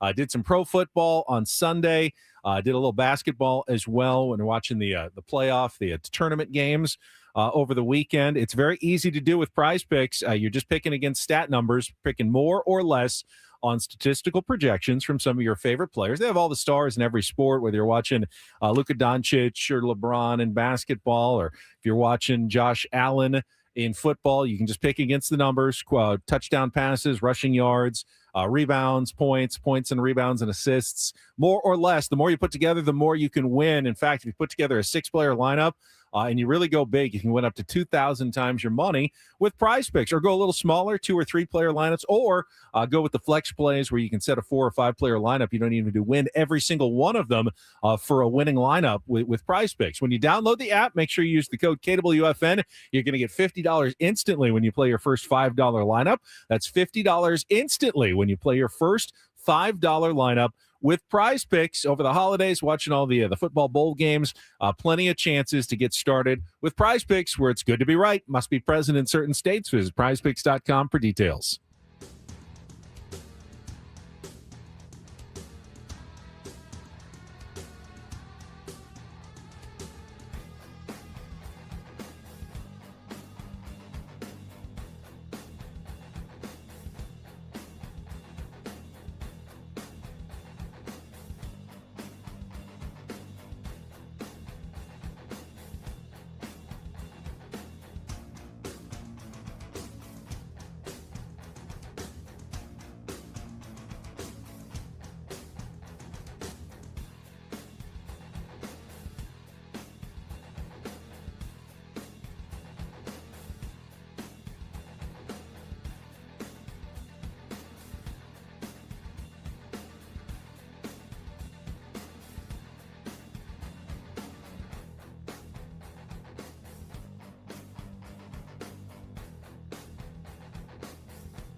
Hey, player, this is all yours. This room with this view. This speakeasy with this cocktail. Hey, could you make that too? This spa with this. Ah. And this pool on this roof. This is all for you. The all-new Hamul Casino Resort, now open.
Don't forget, listen at 9 a.m. We'll announce another name in our biggest fan contest. You still have the chance this week to qualify for our grand prize night in an Odyssey suite at a Padres game this upcoming season with all the fan staff, catered by Spiro's Mediterranean Cuisine. Just register your name at 97.3 The Fan, sd.com/biggest fan in order to potentially have your name called 9 a.m., 1 p.m., 5:30 p.m. Although I don't know when they do it, a little bit earlier when there's Monday Night Football, because we do have Monday Night Football tonight. Which is Pittsburgh Steelers and the Miami Dolphins, I believe, which is an important game. Steelers are trying to stay ahead of the Baltimore Ravens in the AFC North race when they're battling for first place there. Do have some breaking news. Obviously, the real world intruding, unfortunately, this weekend with just so many horrific tragedies. This just in from ABC News. Nick Reiner, 32 years old, son of director Rob Reiner, has been taken into custody on unspecified charges, being held on $4 million bail, according to the Los Angeles County Sheriff's Department. This after the famous director and his wife were found dead in their Brentwood mansion yesterday. And now apparently their son, Nick Reiner, has been charged with the crime. Which is shocking and horrible and just unfathomable. Unbelievable. Unfathomable. They were talking about Rob Reiner's career. Of course, I think Benny and I, we will remember him, first seeing him on All in the Family, which was such a staple in pretty much every home back in the, early 80s, late 70s. Carol O'Connor and Meathead. Meathead. And for him to go on to have the generational run that he had as a director was pretty astounding. He put together a resume of some of the best films of our lifetime. It's hard to pick your favorite one. I would imagine. Let me guess. Mine? Spinal Tap. Oh yeah, Spinal Tap. Not close. That's what I thought close. For you. A Few Good Men is up there. That is Stand definitely. By Me is up there. Stand By Me is amazing. When Harry Met Sally. Yeah, elite movie. That's mine. That's yours. Yeah. I you know me, I'm a little different. Princess Bride. The American President. Oh, I really Michael Douglas. Because I was a politics major and I always studied that, and I really enjoyed that. It was like West Wing before the West Wing. Yeah. It was really enjoyable. But all my friends in school were obsessed with the Princess Bride because I was a nerd, and nerds love the Princess Bride. So that was constantly, you never saw that? I couldn't get through it. People would play that, and you go to someone's house. Oh, let's watch the Princess Bride. Probably why I don't like it as much, because I was forced to watch it too many times. Just you and your friends getting together watching the Princess Bride on the weekends. No, the American President, I think, is my favorite one. Spinal Tap for me was really the end all be all of films, and in the weirdest coincidence, I put the kids down Friday night. I was wondering if you put the kids down Friday night, and I'm doing my thing where I'm scrolling through. I'm hoarding Pluribus now. I'm hoarding them, so I've got like 1.5 to watch. So I'm just gonna wait. I'm gonna get through the break. But I'm scrolling through and I see on HBO Max Spinal Tap 2, the return, essentially, the sequel. And we had done a Reindl Report story on it, and it's called Spinal Tap 2, The End Continues. And I go, all right, I'm going to watch this. And who opens the movie but Rob Reiner, because he was the guy that opened the movie the first time. And I made it through about 75% of it before I fell asleep, but that's not because of the movie. That's because of me. And I liked it. I did. It was so nice to see those characters back. There was a comfort to it. Weird seeing them so old now, but the cameos in it, spectacular. Paul McCartney was in it. Elton John is in it. I mean, these guys just kept rolling through. Chad Smith from the Chili Peppers and Lars from Metallica, all auditioning, wanting to audition to be the drummer of Spinal Tap. And Rob Reiner, the kind of glue that holds it together, is the mockumentarian in it. And I watched it on Friday and was like, man, made me feel good to have those guys back in my life. So it was a really sad story. Tessa says, just saw him in The Bear. Yeah, he played in the final season. Yeah. Albert Schnurr, the consultant that was helping expand the beef part of the sandwich part of the restaurant, and one of the side stories that they were doing on the last season Wolf of The Bear. of Wall Street as Jordan Belfort's father. He was phenomenal in it. So. And KG says he was so good. Who and has all, the gall to all call in the family. this house at 7:00 on a Tuesday? There's an argument to be made that All in the Family, again, as you said, he was Meathead, Yeah. With Carol O'Connor's, playing the patriarch of the family. Maybe the most important television show that was ever created. Potentially, yeah. In sitcom television. One that was funny, but also pushed the had edges, a message man. and really, pushed the envelope on that show. Certainly. But and he won a couple of Emmys, I believe, as a supporting actor. So multi-talented actor, director, just a very impactful life. And Paulie, if you would, in the Ben and Woods fashion and tradition. And I really hope we can see more unity and more peace when already things are so difficult. So, shout out to his family. Stephen, good. I was just saying that was some of the reporting yesterday, which unfortunately a lot of the initial reports looks like going to be true. It kind of messed me up yesterday. Yeah, it's it was tough to sit with that one. It is. And just think about how awful of a scenario this was. The story I read too, Stephen King notoriously would allow his movies to be made into screenplays. He never liked any of them. He was really tough to please. Shining, was not a fan. Didn't like, Kubrick's adaptation of The Shining at all. Didn't like Christine, didn't like Cujo, didn't like really any of these. And he put his name on it because he knew that they needed to get made. But Reiner said showed him Stand By Me. And he said he got up and walked out of the room. And he was like, oh, God. He was like visibly like something. There was some emotion. He got up and walked out of the room, went out, composed himself, and came back and was like, that's the best adaptation of any of my stories that have ever been. And so then he let him make another one, which was pretty good, which was Misery. Yeah. Reiner did that was too. Reiner too. Yeah. What a run he got on. Yeah. Like what, mid 80s to early mid 90s. Few Good Men. Yeah. It was like boom, Stand By Me, boom, boom, boom, and boom. I kept reading about people talking about to have elite movies across 5 or 6 different genres. Yeah, different genres is also incredibly telling of how good he was. Yeah, comedy, Rom-coms, horror, mockumentary, yeah, really, courtroom, just about everything he did. So it's one of the saddest stories I've ever heard, man. His son. They've got him in custody. It's the worst. I mean, it's the daughter finding them. It's unfathomable. I mean, Billy Crystal and Larry David were spotted at the house. Yeah. Yes, last night, and obviously extremely shaken up. I think about Billy Crystal, just lost his home in the fires last year. He's had several people very close to him pass away.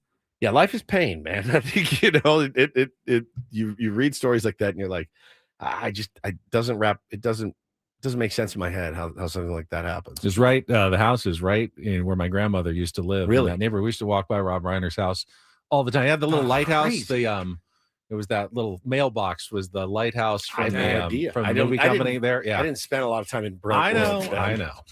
All right, let's check traffic. As I mentioned, it was a brutal weekend for injuries in the NFL. Just brutal. We'll get to some of that coming up next here on 97.3 The Fan. From the 855 Get Ross Traffic Center, protecting San Diego after accidents or injury. This report is brought to you by Valvoline Instant Oil Change. Jam-packed northbound on the 8, getting reports of a crash at the 805, and northbound 805 hitting those brakes from the 54 all the way up to the 8. This is clearing an accident on the 5 northbound at J Street, and another wreck still being cleared southbound on the 15 at the 78. Whether you're dashing through San Diego or heading out of town, make sure your car's in the game. Friendly text at Valvoline Instant Oil Change will check your lights, wipers, tire pressure, battery, and more with every oil change. Grab holiday savings now at SoCalOilChange.com. I'm Sue Aller with Ben and Woods, San Diego's #1 sports station, 97.3 The Fan. All guests on Ben and Woods appear on the David P. Shapiro Fan Hotline. David P. Shapiro, criminal defense attorneys, helping good people regain control of their future when charged with a crime since 2010. Visit davidpshapirolaw.com.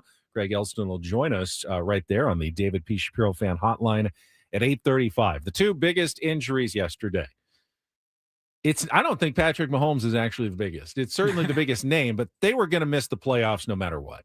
They were a long shot to make it. Even if they won that game? Even if they won that game. It was going to be a long shot. It was going to be a long shot. They were fully eliminated with 3 games to go by losing to the Chargers yesterday, 16-13. And then right at the end in the fourth quarter, Patrick Mahomes suffered an ACL tear. What's big about that is with a 6 to 12 month recovery, don't know whether he'll be ready for next season or not. He could be ready. He could miss the entire year, essentially, which is, of course, devastating for the Kansas City Chiefs. So going forward, that one's huge. But the one that will impact this season more is Micah Parsons getting hurt in that game with the Green Bay Packers, who are absolutely were a Super Bowl contender in the NFC, losing to the Broncos 34-26, and Micah Parsons also believed to have suffered the same torn ACL that will end his season.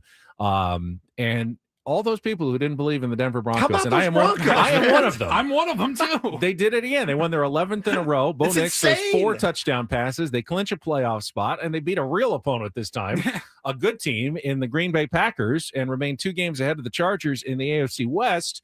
They just continue to silence the critics. I watch them. I'm like, Bo Nix is fine, but like, I don't know. I don't feel like this team's going to do much. You keep thinking that, and you and think, all they do is win. And I thought the Patriots were more of the real out of nowhere story, but they lost to the Bills, and the Broncos just keep getting it done. They're almost certainly going to be the number 1 seed.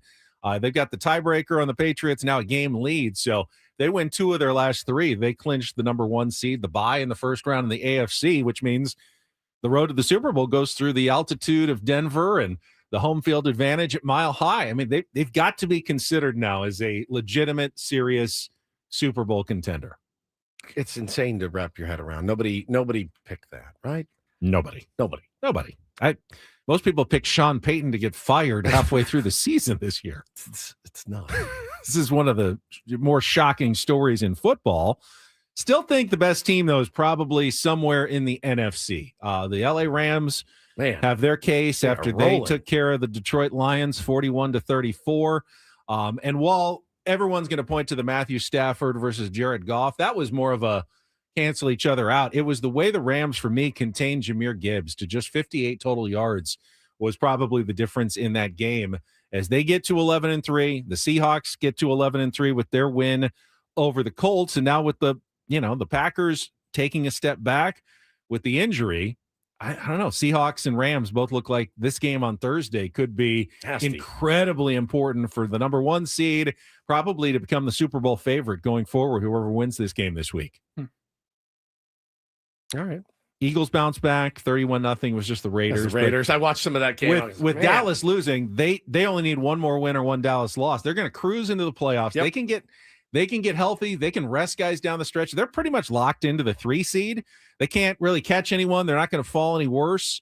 So that's a huge advantage for the Eagles going forward. They can coach this next month, get guys healthy, and say, you know what, we had a pretty poor regular season by Philadelphia Eagles standards, but no one cares. If we come out in the playoffs and do what we're capable of, if Jalen Hurts, can get it locked in for the postseason, I would think they're a contender to win another Super Bowl title. It sure is wild looking at the standings and seeing the E next to teams' names. Teams you'd expect. The Cardinals, the Saints, the Falcons. The Vikings is a bit of a surprise.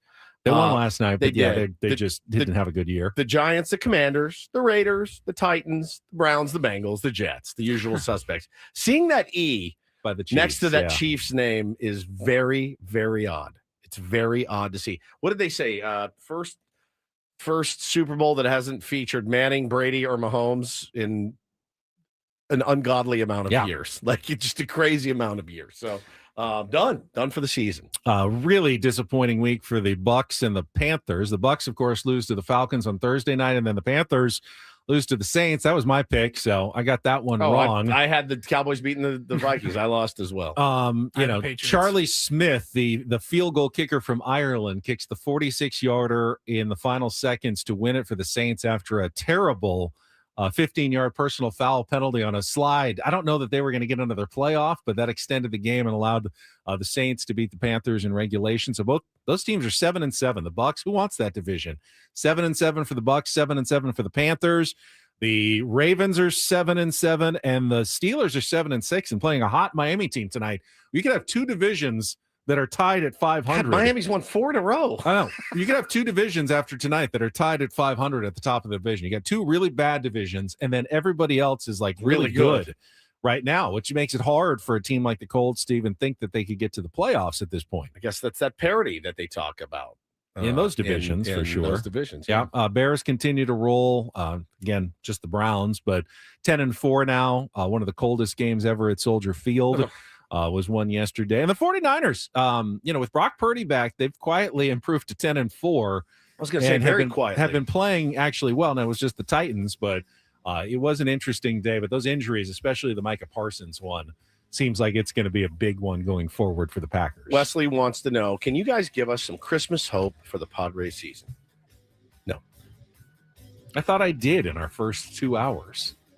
Anyone listening to my Christmas hope? Wesley, go back and listen to Ben's Christmas hope. All right, we'll come back. Craig Elsten take on Woods and more coming up next on The Fan.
halfway home on a Monday. Ben and Woods, 97.3 The Fan. Ben and Woods Senior Week, as it were, like the last week of school. We're here. Pretty motivated. Do we have I'd to take say. any final exams, or are they already done? We do. We have a final exam on Thursday and Friday. Thursday will be our year in review show. But again, we don't just plug and play and walk out the door. We're going to be here talking through it, some of our favorite moments of the year, and going through some of them. I forget what we did on Friday. So to go back through them and listen and remember some of the moments we've had is great. I love, the urine review, as Wyatt says. It's our Ben and Woods urine review. Number 1. You're looking for a pale straw color. That's right. We don't really have a name for this, do we? Like the rewind. It's been something different every year, honestly. Sounds about right. Ben and Woods do a show, and we play clips from other shows from earlier in the year. Doesn't have that ring to it. We've done Ben and Woods look backs. We've done year in review. Last year was Ben and Woods wrapped. I like urine review. Ben and Woods urine review. From that will be on Thursday. It'll be a fun show, man. Be ready to laugh a lot. If you're not in your car, maybe you don't have to work that day. You could just stream the show. Stream the show. Get it? I get it. If you have that was good, good. That was good. I got that one. That was good. I don't like to get up in the middle of the night and stream the show, which has been happening to me a lot Happens lately. more the older you get. It's true. It's true. But I'm Woodsy. That's Paul. That's Ben. Don't you hate? Because this happens to me. 3 a.m. And you get up and you sort of have to go. But you think, well, you can't. Once you think you have to go, you have to If I can go back to sleep, I'll probably make it until my actual wake up time in an hour and 20 minutes. But do I want to get up now? If I get up, am I going to be able to go right back to sleep, or am I going to then just be awake? And then you kind of think about it, and then you spin yourself out about it. Well, especially because we got to get up early. So you get up at 3 and you're like, I might as well just get up. Might as well just get up. Yeah. The urine review. I like this. But I you're like laying there and you're thinking, I really have to go, but I don't want to get up. It's warm and it's cozy and I don't want to get up.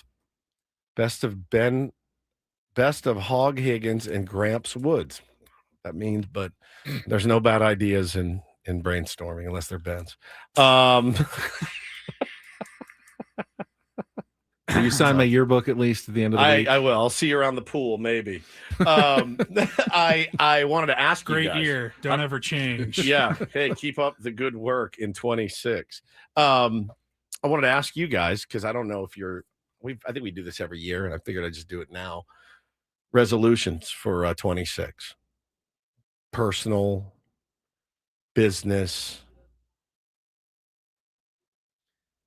I've been thinking about that lately. Sure. And if anything slipped a little bit, I've kept my weight off, as you know. Yeah. But my eating habits are slipping a little bit. Are they? I haven't been as good at like preparing my meals and End of the everything. year You just type get so stuff? busy, and it's like I need to really get back to, the good meal prep that was serving me so well for so long. It's too much, grab a sandwich on the go nowadays lately. I try not to eat too much so I can keep the weight off, but I know I could eat healthier. I'd say out of all the years I've ever made resolutions, I'd say 2025 is the year I stuck to them the most. Good. Which is rare for me. Very, very rare. You resolve to what? Treat yourself very well, extravagantly, to Correct. many trips. Trips across the world.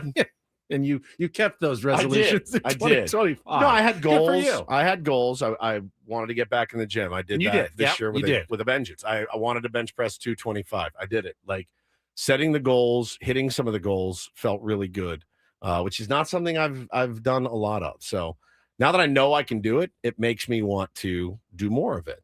Paulie, what about you? Any resolutions in 26? I've never been a big New Year's resolution guy. All right. Honestly, I just Goals? it's too much like forced. It could be something as simple as like I'd like to read more. I'm going to read every night. It lasts a week, and then I stop. And then you're out. You should resolve to have more weekends where you just kind of hang out and do nothing. Yeah, that's it. Like in general, it's just like you should always want to be doing better and always trying to be doing better. You shouldn't need. I'm going to wait till January 1st. I agree. There's no magic about January 1st. No, you can do a resolution on May 3rd or August 15th. Sure. Whenever you feel like you want to change your life. Don't wait until January 1st to change your life. I don't like going into a new year and without any goals in mind. Like it feels odd to me. I have routines. You guys know you'll be getting the email soon. Every year, you guys get the motivational email from me at like 2:00 in the morning when we're on vacation. It'll be like, like December 29th. Yeah. Somewhere around there. You may get it before Christmas this year. Wow. It may happen. I can feel it bubbling inside of me. So we're off Friday. We're done for the year. Christmas isn't until Thursday. Oh yeah, you'll be definitely getting it before Christmas. Definitely. We're not ending on like the 23rd, and then it's like family and stuff the next day. It's like now we're gonna have a few days next week to just kind of soak it in and enjoy the time off. No, so that's one that I always do. I always do the clean out the closet, clean out the email. I thought you turned down the clean out invitation. So my wife sent me an invitation. I said the closet, not the garage. All right. New Year's, she sent me on, which I don't know if your wives do this or not, but mine definitely is a big fan of the calendar invite. And no, this is not usual. We in go our over family. calendars. Like we'll go kind of every Sunday night. week. Like, what's the week look like? What are you doing here? Where do we? I might say something. Megan might add it to her calendar, but I've never like. I don't actually. Yeah, I don't send or receive any calendar invites. I was surprised when I saw this. This has happened since the day I met her. Honestly, like she would send me a calendar invite like 2 weeks after I met her. Phone call tonight. I'd be like, all right, psycho, sure. So I'd hit yes. So this is how she operates. So I get this thing for New Year's Eve, family garage clean out. And I go, what? All right. I mean, I will do it. I'll do it. I have no problem doing it. But I just thought to be funny, I just declined it to see what she would say. How'd that go? I tweeted originally. I said, man, New Year's Eve sucks now. Like, because I'm going to be cleaning out my garage with my family. I'd prefer, actually, if they weren't around, I could just do it by myself. You know what I mean? Like, I feel like I could get a lot more Sometimes done. It can be harder to do, like, figure out the dynamics of the full family clean out. Yeah. And you can just do it yourself. Just do it. I'd rather just do it myself. My question is, do you ever send her any Never calendar invites for things that you may want to do? Never. Like never 9 once. p.m. All calendar right, invite? it is 6 o'clock in the morning. Send her a Google invite for that. Yeah. I mean, she would laugh in my face. She just decline it? Yeah. We schedule a lot. We don't schedule that. You don't schedule that. That even feels creepy to me. Pick a date like deep into the future so she has time to wrap her mind around it. Send her one right now for like February 13th, right around Valentine's Day. Pass. Pass. How about Thursday, January 22nd? Throw it on the calendar now. No, because I may not want to. I don't want to get backed in a corner here. As soon as you make me schedule it is when I go, never mind. I'm fine. I'm good. I can live without it. Right? Once you schedule it, it's not sexy. It's not sexy at all to schedule lovemaking at all. Not even a little bit. Yeah, I agree. So she sends me this. I decline it. And she was at lunch with her friend. She goes, this mother effer. Look at him. Look what he did. So then I put it on Twitter. I said, now we wait. So she did notice. I will be out there cleaning up the garage, though. You know that. But I do the clean out of the closet, the clean out of the kitchen, or the clean out of the bathroom, get rid of stuff, organize a little bit. I look forward to that stuff. Clean out all the drawers, get rid of some clothes, things like that. I really like the purge at the end of the year. No, that's good. So it's definitely good to at least once or twice a year clean things out. But mine is if you want to make it around the New Year's, that's fine. My goal is more fiscally responsible in 26. Good for you. Fiscally responsible Woods, which is going to be a weird one.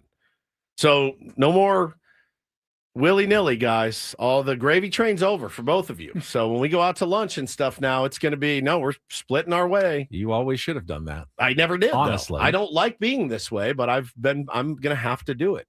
You should always, your first answer should be no. And then if you talk yourself into it, there's room for yes.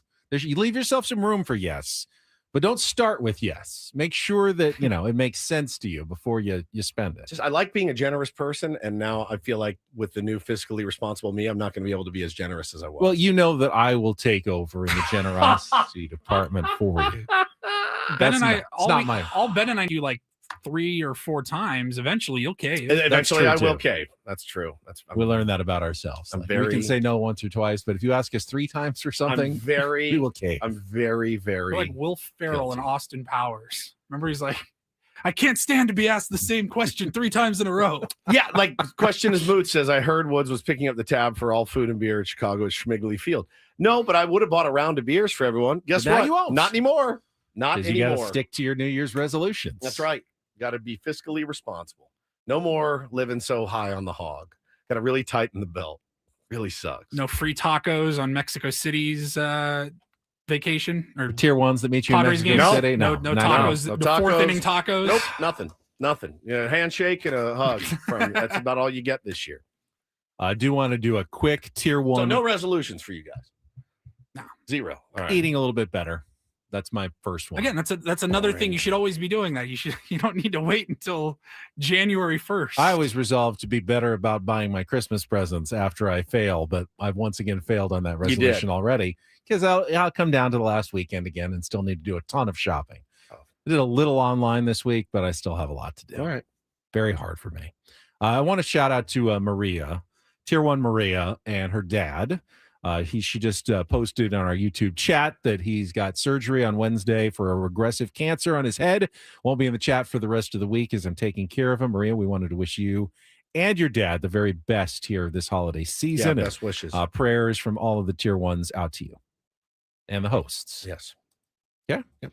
All right, let's take a time out. When we come back, we need a contestant for Take on Woods, first game of the week. We still have the opportunity to qualify for the getaway to Las Vegas, 833-288-0973, 833-288-0973. And by the way, our friend Eno Saris just dropped the piece that he hinted at when he joined us last week from the winter meetings about the big changes coming to minor league baseball that will impact the Padres and every team coming up next season. We'll get to all of that coming up next with Ben Woods on San Diego's #1 sports station, 97.3 The Fan.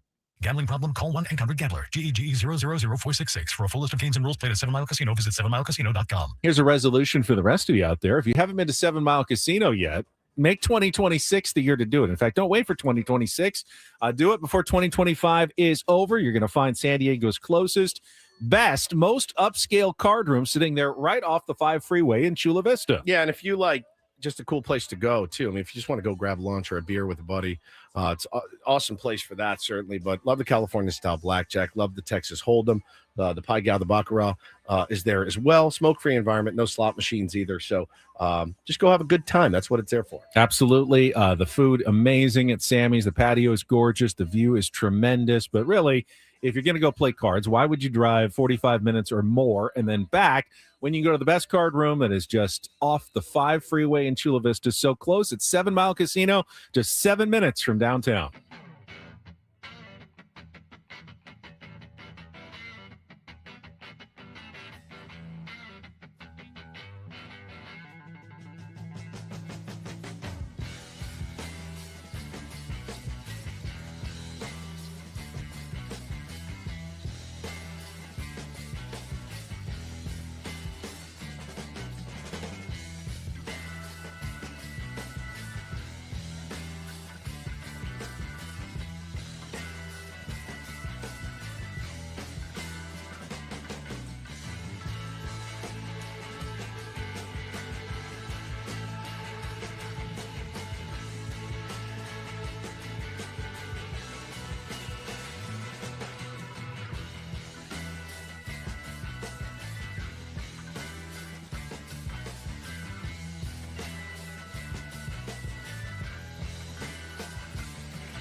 Hey, player, this is all yours. This room with this view. This speakeasy with this cocktail. Hey, could you make that too? The spa with this. Ah. And this pool on this roof. This is all for you. The all-new Hamul Casino Resort, now open.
Put a little take on Woods here in a moment. It may have been lost in the conversation with Eno Saris last week. You may remember when Eno joined us, he was not feeling particularly sharp. Oh, was he under the weather?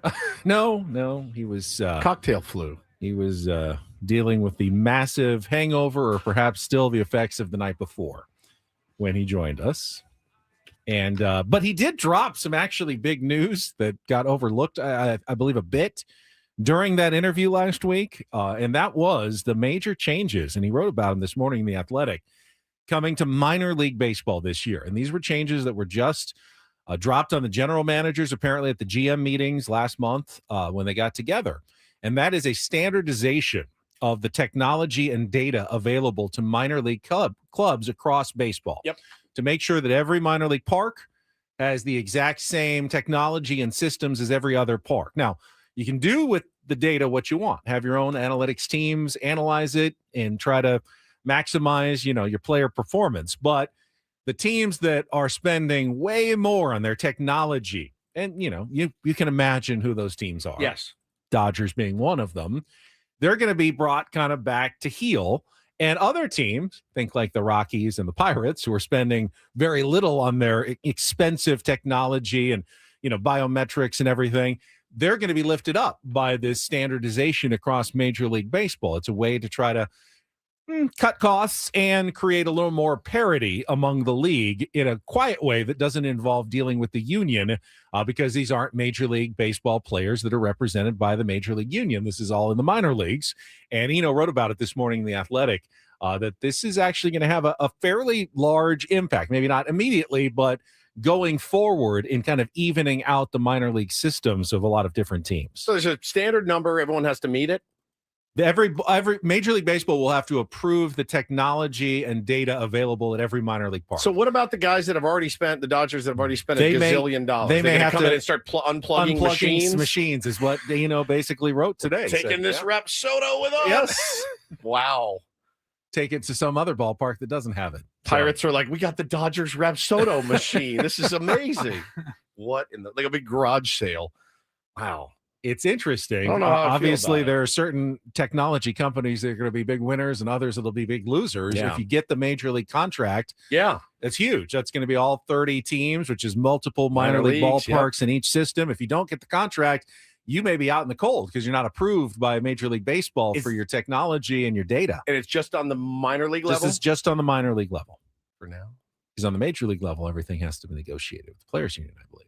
So, which could come up in the discussions over the next year. But there's different. I mean, the facilities for the Dodgers are different than the ones for especially in the minor leagues, Right. for sure. Interesting. So that just came out today. It's kind of a bummer Saris. because it does wrist slap teams that have been ahead of the curve, which is kind of, like. And I don't know exactly where the Padres stand in relation to the curve. Yeah. I've heard good, I've heard bad. My I've heard sense is whatever. in some areas they're kind of more near cutting edge, near the top. In others, they may lag a little more behind, which probably puts them more kind of in the middle. They're always in the middle. Yeah. Every ranking you see about everything is right 13, 14. Yeah, which probably means they'll be impacted less than other teams, and that they'll probably, that standard will probably be where the Padres are at right now. But anything that maybe diminishes the Dodgers' advantage over everybody could be beneficial to the San Diego Padres in that way. But we'll see. It's going to be a long time before you really see the effects of that taking place. Also feels like a really easy system to game, if I'm being completely honest. Probably. You know what I mean? Like you're gonna have a Gestapo there at every facility, just sitting there like the data police. Yeah, the data police. I'm sure no team would ever try to cut corners. Not cut corners. They would. No team would ever look for that little edge, technology wise. No chance. I'd sign up to be the data monitor. Just sit there and sleep in a chair all day. Don't worry, I'm not going to say anything. Salary. Yeah, I'm not going to say anything. Don't worry about it. You do what you're doing. Maybe they can give it to the same guys who collect the urine samples from minor leaguers for drug testing. Exactly. You also have to check their data while you're there. Data entry. At the same time. Cool. All right, we got a contestant on the line. Looks like we do. Let's play a little Take on Woods.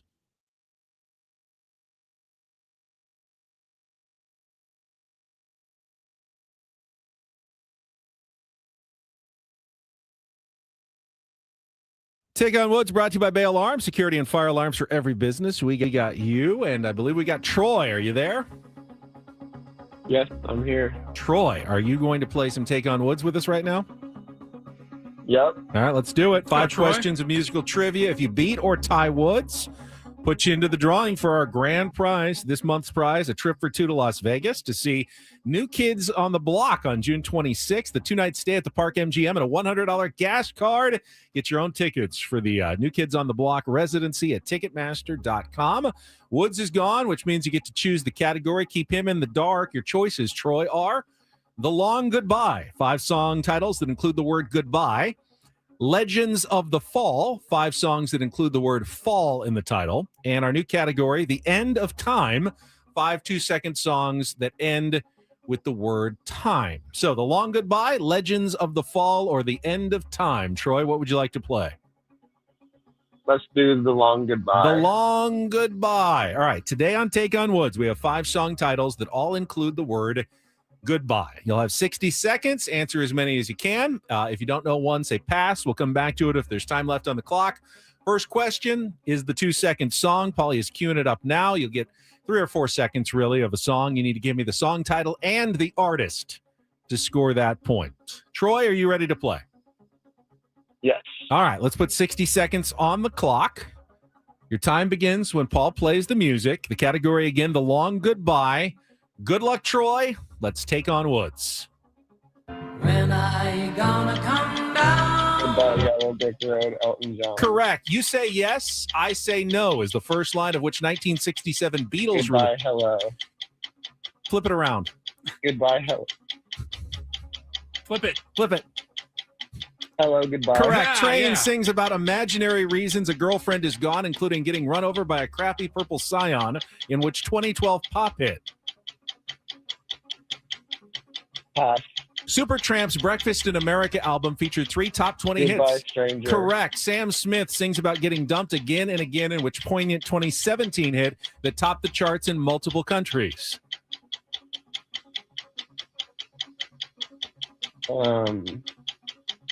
Pass. Go back to Train. Sings about imaginary reasons a girlfriend is gone, including getting run over by a crappy purple Scion, in which 2012 Pop hit.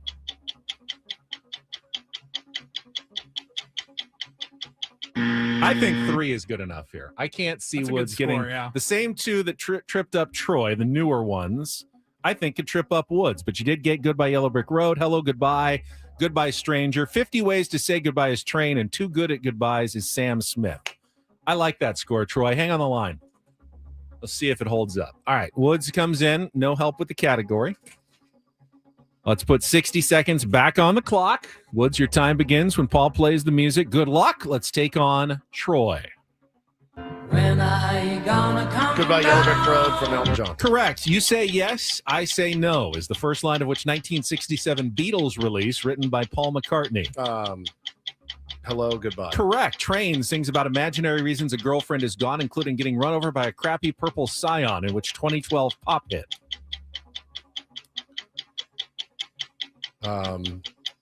Goodbye, Virginia. Incorrect. Supertramp's Crap. Breakfast in America album featured 3 top 20 hits. The logical song, Take the Long Way Home, and which other single written by Rick Davies? Pass. Sam Smith sings about getting dumped again Pass. and again. Supertramp's Breakfast in America album featured 3 top 20 hits. The logical song, Take the Long Way Home, and which other single written by Rick Davies? Time is running out. 10 seconds. Goodbye to my taint. Goodbye, Stranger. And that means, I thought so, Troy with a 3-2 win today. Man. In the category, The Long Goodbye. Couldn't get it to connect in my Train. head. I didn't know if you played Train when you were a DJ. 50 Ways to Say Goodbye. And then Sam Smith is too good at goodbyes. This was a goodbye. No, we didn't go category. down the train route, thank God. That would have put me over Didn't the go down edge, the train I think. tracks? No, down the train tracks would have put me over the edge. I can see that. Avicii, rest in peace, almost did it. Troy, stay on the line. Paulie will get your Congrats, information. Troy. Congratulations. Is that You my are first in. L? No, I have 2 L. L's. Second L this month. Man. Now we have about 4 or 5 qualifiers, including real or fake. So we'll have a drawing at the end of the month for the grand prize. We'll have another opportunity to qualify tomorrow at this time. And then we have the big showdown. I hope you're in good form against John Flint at the end of the week. Today's any indication, I won't be. I know. The new stuff is definitely trickier for you. No doubt about it. It's not. I'm good at all of it, so it's fine. All right. Just You depends gave on the up on day. Sam Smith immediately. Yeah, it's the terrible stuff I'm really bad at. You're right. I will All give you that. The really, really horrible A lot artists. of people like Sam Smith. Exactly. A lot of people like Jelly Roll, too. Sorry to the Sam We got Smith Craig fans Elsten out joining there. us. We'll Get mad talk, at me. get his take on the Padres rumors and more coming up next with Bennett Woods on San Diego's #1 sports station, 97.3 The Fan.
Hey, player, this is all yours. This room with this view. This speakeasy with this cocktail. Hey, could you make that too? The spa with this. Ah. And this pool on this roof. This is all for you. The all-new Hamul Casino Resort, now open.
Fan an announcement coming up at 9 o'clock, a Reindl Report as well. And just saw some news from over the weekend that I missed about a fairly big acquisition for San Diego FC ahead of the new season that's just, a few weeks away.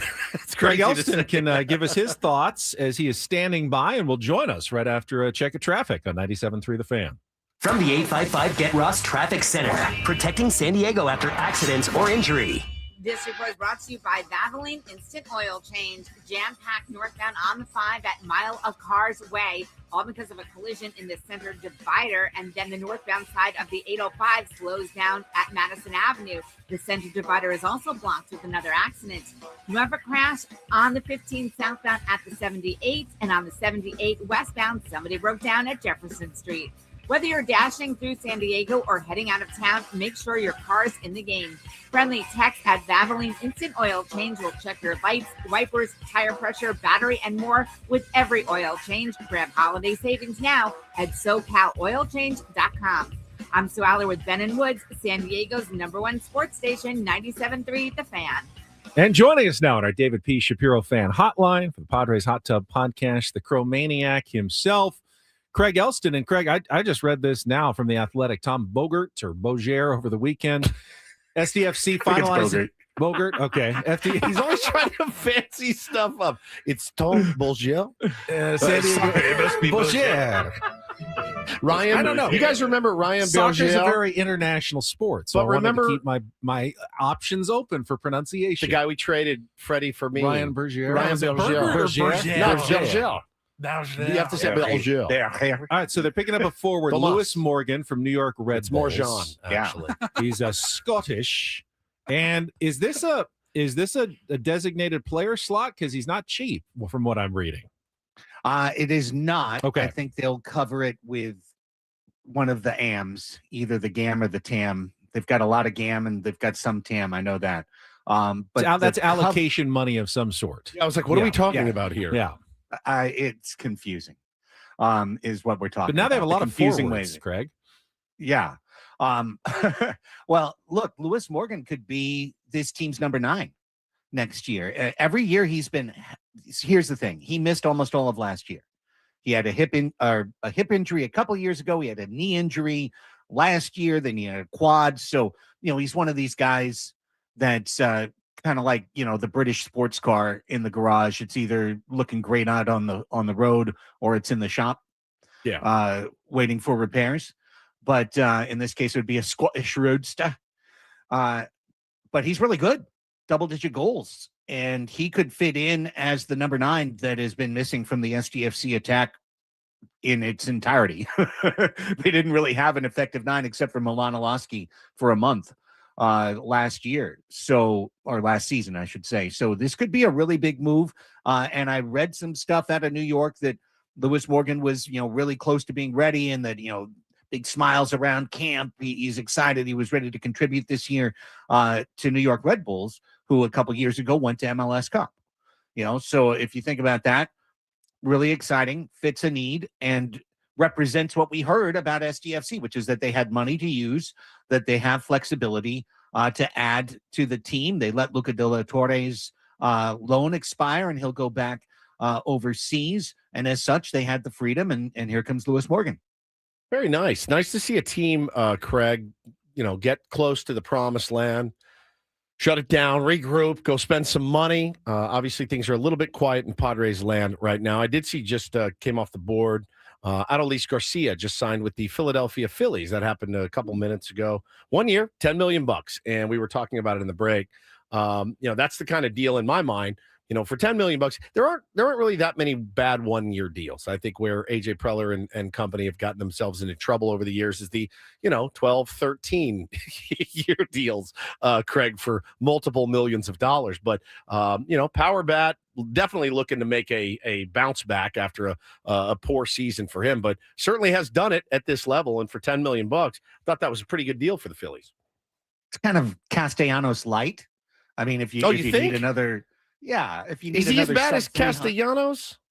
Come on. I mean, look what he did last year. He was worse than Castellanos. Was he last year? He was terrible. Oh, he was terrible. Well, like I said, he had a bad year. A bounce back is what he's after currently. He's had 2 bad years in a row. Has he? Yeah. Got some pop. As a fantasy owner a couple years ago, who had him for his good year and then wanted to get him again. And was like, rode him for a while. Yeah. It's $10 million. Well, see that, and I was making the point to Woods. It's not that you are hamstringing yourself with a $10 million contract forever, but if you play him for 3 or 4 months trying to get something out of him and he's still bad, that's the cost. He had as many home runs as our potential DH, 19. Our potential DH in Gavin Sheets, exact same number of home runs. I think he had more RBI than Gavin Sheets last season. Now you're not paying Gavin Sheets $10 million, but you see my point. Well, I definitely didn't want Adolis Garcia. So it makes sense for Philly in the sense that they've got a tiny park that he could, get hot and bomb things out of. And that's why I called him kind of Castellanos light. I mean, 3-4 years ago, Nick Castellanos was still a low on base percentage, poor defense player, but he was going to get hits and he was going to hit bombs and fit the ballpark. His OBP is horrible. Yeah. Yeah. So, Garcia's that. And if they've tired of Nick, they'll tire of him. as well. But maybe he can get his blood ozonated and it can really help him out. So, that's kind of a hidden benefit if you're traded to Philadelphia. That's true. The cutting edge of medicine up there in Philly. Really excited to see how how that all works out for him. But he was. Yeah, I'm looking at his. He had 25 homers a year before that. Yeah, I mean, look, for a team that's desperate for slug. He has some of that, but I just don't know who else is out there, Craig. Anybody? I know you always have your eye on a couple of under the radar names, and you've done pretty good with that actually the last couple of years. Who do you like right now for the Padres? We did this exercise on Padres Hot Tub a couple weeks ago for the starting pitchers, and we went through and kind of marked guys that we would be willing to talk about, and then went for value. And the funny one that kind of hit the middle of all of our nexus, and this is going to be way off the radar, I think, but Tyler Anderson, ex of LA and LAA, is a guy that I think fits our ballpark, is coming off of a medium-ish Tyler Anderson year. But if you're looking for, as you guys were talking about, 450 innings to fill, I think you could get Tyler Anderson. And if he bounced back and used the ballpark well, you might get, for $5 million or something like, I don't know, but for less than what he made, because he was at 13 per with the Angels. That's a guy I've had. Yeah, he's a free agent. And that's a guy I've had my eye on for a long time. I mean, we know what he did with LA and how successful he was. And he went to the Angels, which is kind of a bleh organization. And he still posted up and did all right. I think he would be a good value guy that would be way better than Kyle Hart. And if you could take that upgrade and push that into the rotation, now you've got a little bit more room to, Dustin May was a guy that was on my list. Yeah, ours too. Yeah, we talked about him last week. Yeah, so him going to the Cardinals on a 1-year deal, that's the kind of thing I was hoping that you might be able to get. You can go get him in July. I can promise you. There for whatever I don't think they paid him very much at all. But if he goes and has a even a slight bounce back, they're going to look to flip him, I'm sure, at the deadline. But yeah, there's that. It's like we talked about this morning, and you just mentioned that you'd heard it. Yeah, I'm glad you did. I'm okay. I've learned, as I said, to be as a Padre fan, just wait it out to the deadline, and he'll kind of go out and get the pieces that he needs. Craig, do you agree, though, with my admittedly rosy contention that Padres coming off a 90-win season, the offense should be better with a full season of Ramon Laureano, Freddie Fermin, and hopefully a little bit of a bounce back power-wise from guys like Fernando Tatis Jr., that to get the pitching that you have lost now to replace – I said what you lost was 24 and 28 with a 4.2 ERA and 450 innings. Joe Musgrove will take some of that, hopefully, but that's what you're looking to replace. And to me, that is very replaceable this offseason without, spending an arm and a leg, which means the Padres should be a team that can contend to win, 88 to 94 games again next year if AJ Preller just does a halfway decent job of finding some starting pitching this offseason. Yeah, absolutely. Yeah. They started with a core of a solid playoff team. They've got an aces bullpen, and you take Robert Suarez out of it, okay. But you've got several guys that are knocking on the door to get into that bullpen too, like a Bradley Rodriguez. Yep. I think he's a player that could be really good for this team. Does Morgan take another step up? You've already got 4. Like, having 5 was crazy. So I think you've got that to begin with, and you've got a lineup that is pretty predictable and pretty solid. Now, how do you add power to it? The single best way is to get 10 more homers out of Jackson Merrill, 10 more homers out of Fernando Tatis Jr., 8 more homers out of Xander Bogaerts, go up and down the core players and crank them up a little bit. And that's the best way to do it. That's what Eric Grupner would like more than anything. The internal improvement, right, that he talked about on your guys' show at the end of the year. But if you make the right moves around the margins and you add a little pop at first base and in the DH role, you should be able to have a pretty nice offense because you're already starting with a base of 7-8 guys. You could even, in theory, if you had to move, I don't want to see Jake Cronenworth move, honestly, at this point. But if you had to do something like that, you could still, okay, one move and you're right back to what you want as a lineup. So I'm reasonably optimistic. I mean, my goodness, I was thinking about this listening to you guys as I was walking the dog this morning in terms of like, when is according to the Doomers, we're already in our period of decline. Yeah. Oh, Ken Rosenthal said this morning that the Padres competitive window may be behind them. I mean, they're starting to write the eulogy on a national level for the San Diego Padres as an organization. Yeah. If you're a Mets fan, writer / national writer, sure, you'll think that way because you're always casting it in terms of how can the Dodgers, Yankees, Cubs, or Mets get better and reclaim their rightful spot at the top of the pyramid. So, yeah, I don't think Preller thinks that way. I'd love for Homie to get an extension and sign it. That'd be cool to do. That'd be a thing that you've talked about for months that hasn't happened. Would really like that to happen so that we know for sure that AJ Preller's at the wheel long term. Dennis Lynn did report last week that the contract expectations remain that a contract will get done with AJ Preller, but we've said that for a month, 2 months. Expectations remain. You know, expectations can remain. They can remain for a long time. If he's not signed, there's no question in my mind that 2026 is going to be a banger because he'll go out on a bang.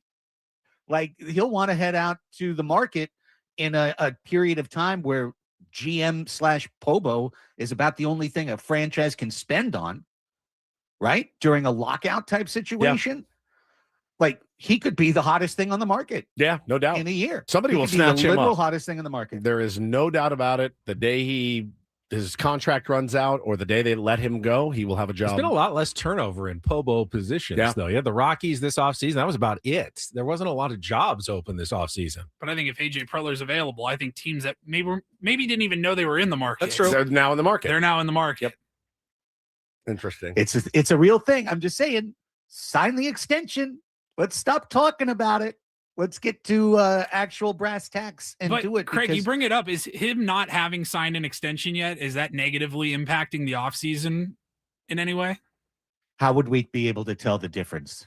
Like, is it impacting his ability on February 20th to figure out the free agent starter that's fallen through the cracks that he can sign to a unique deal? Do we deal? get the sense that the Padres came close or short on any of the free agents that have signed already? I don't.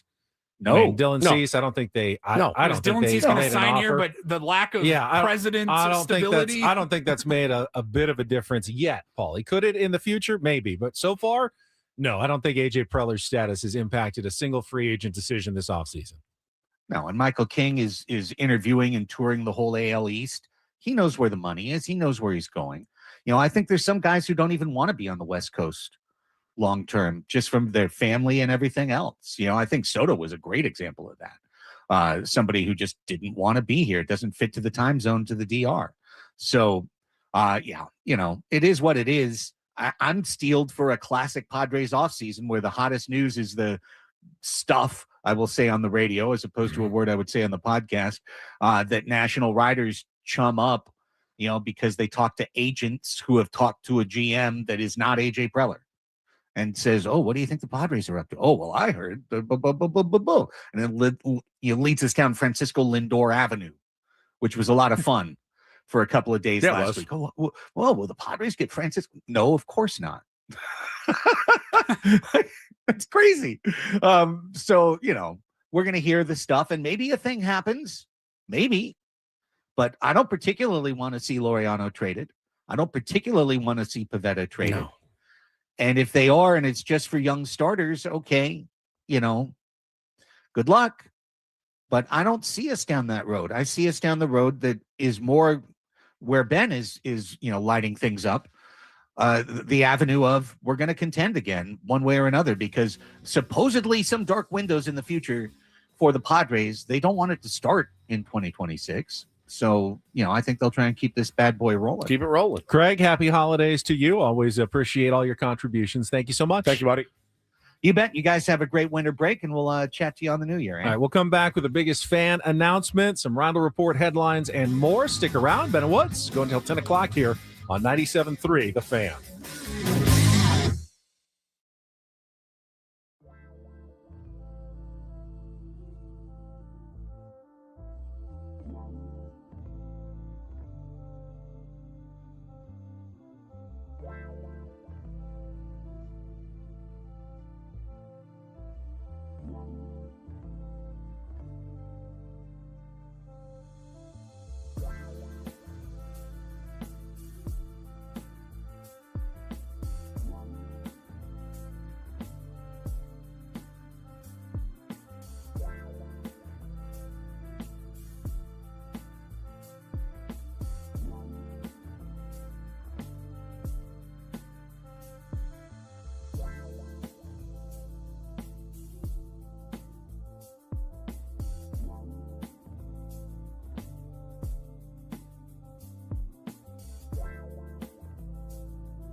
Already 30 seconds behind in the final hour of the program, but it's always worth it for a little Black Betty.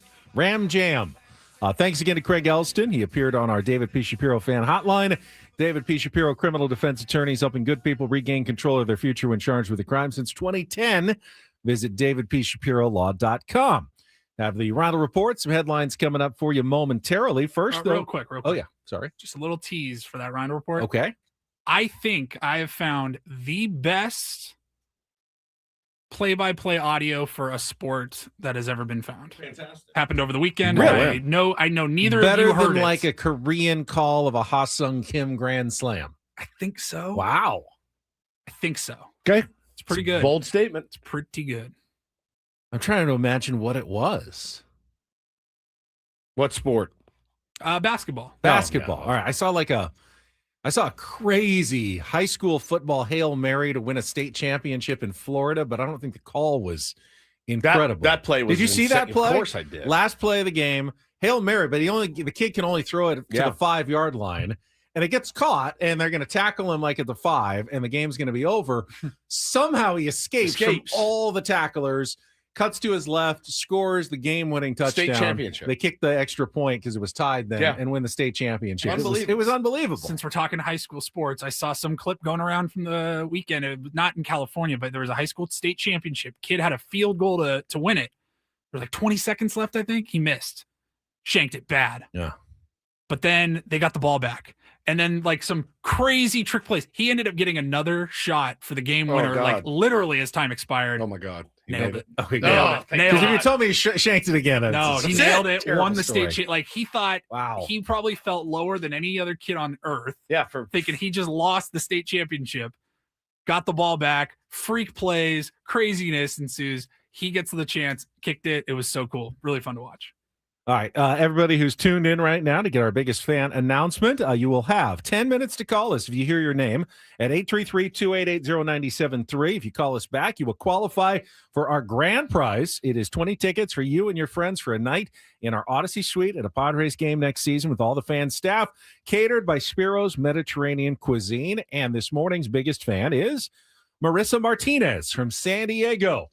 Marissa Martinez, you are on the clock, 833-288-0973.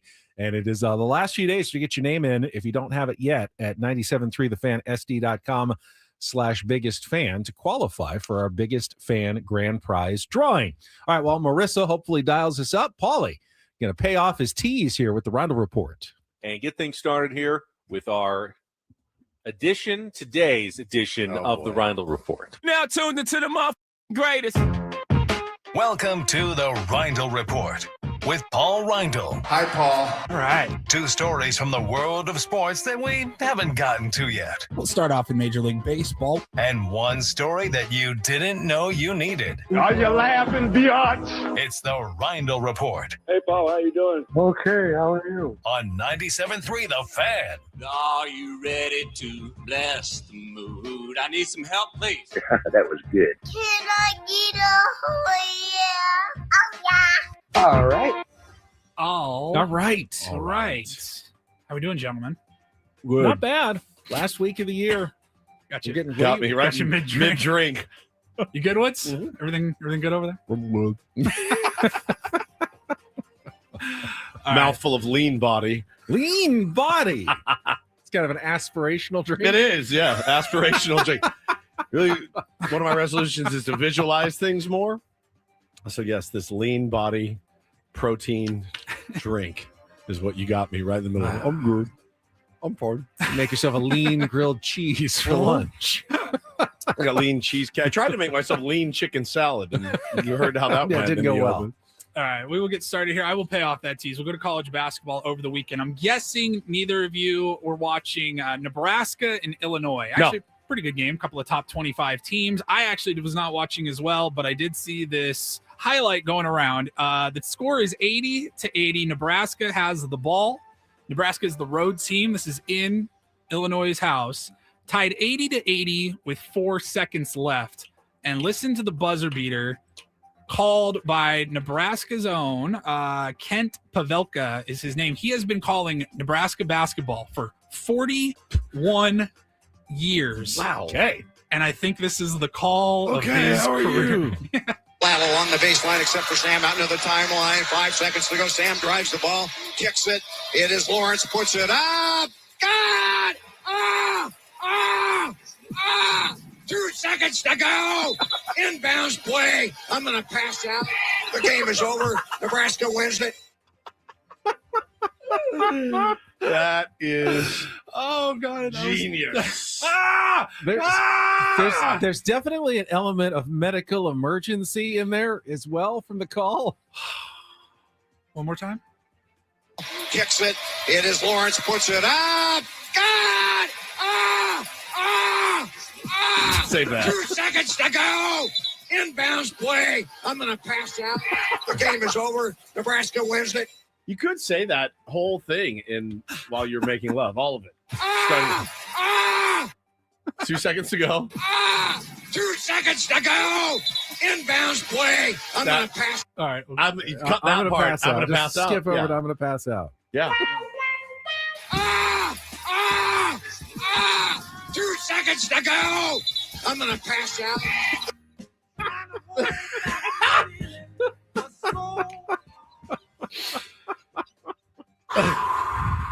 I love it.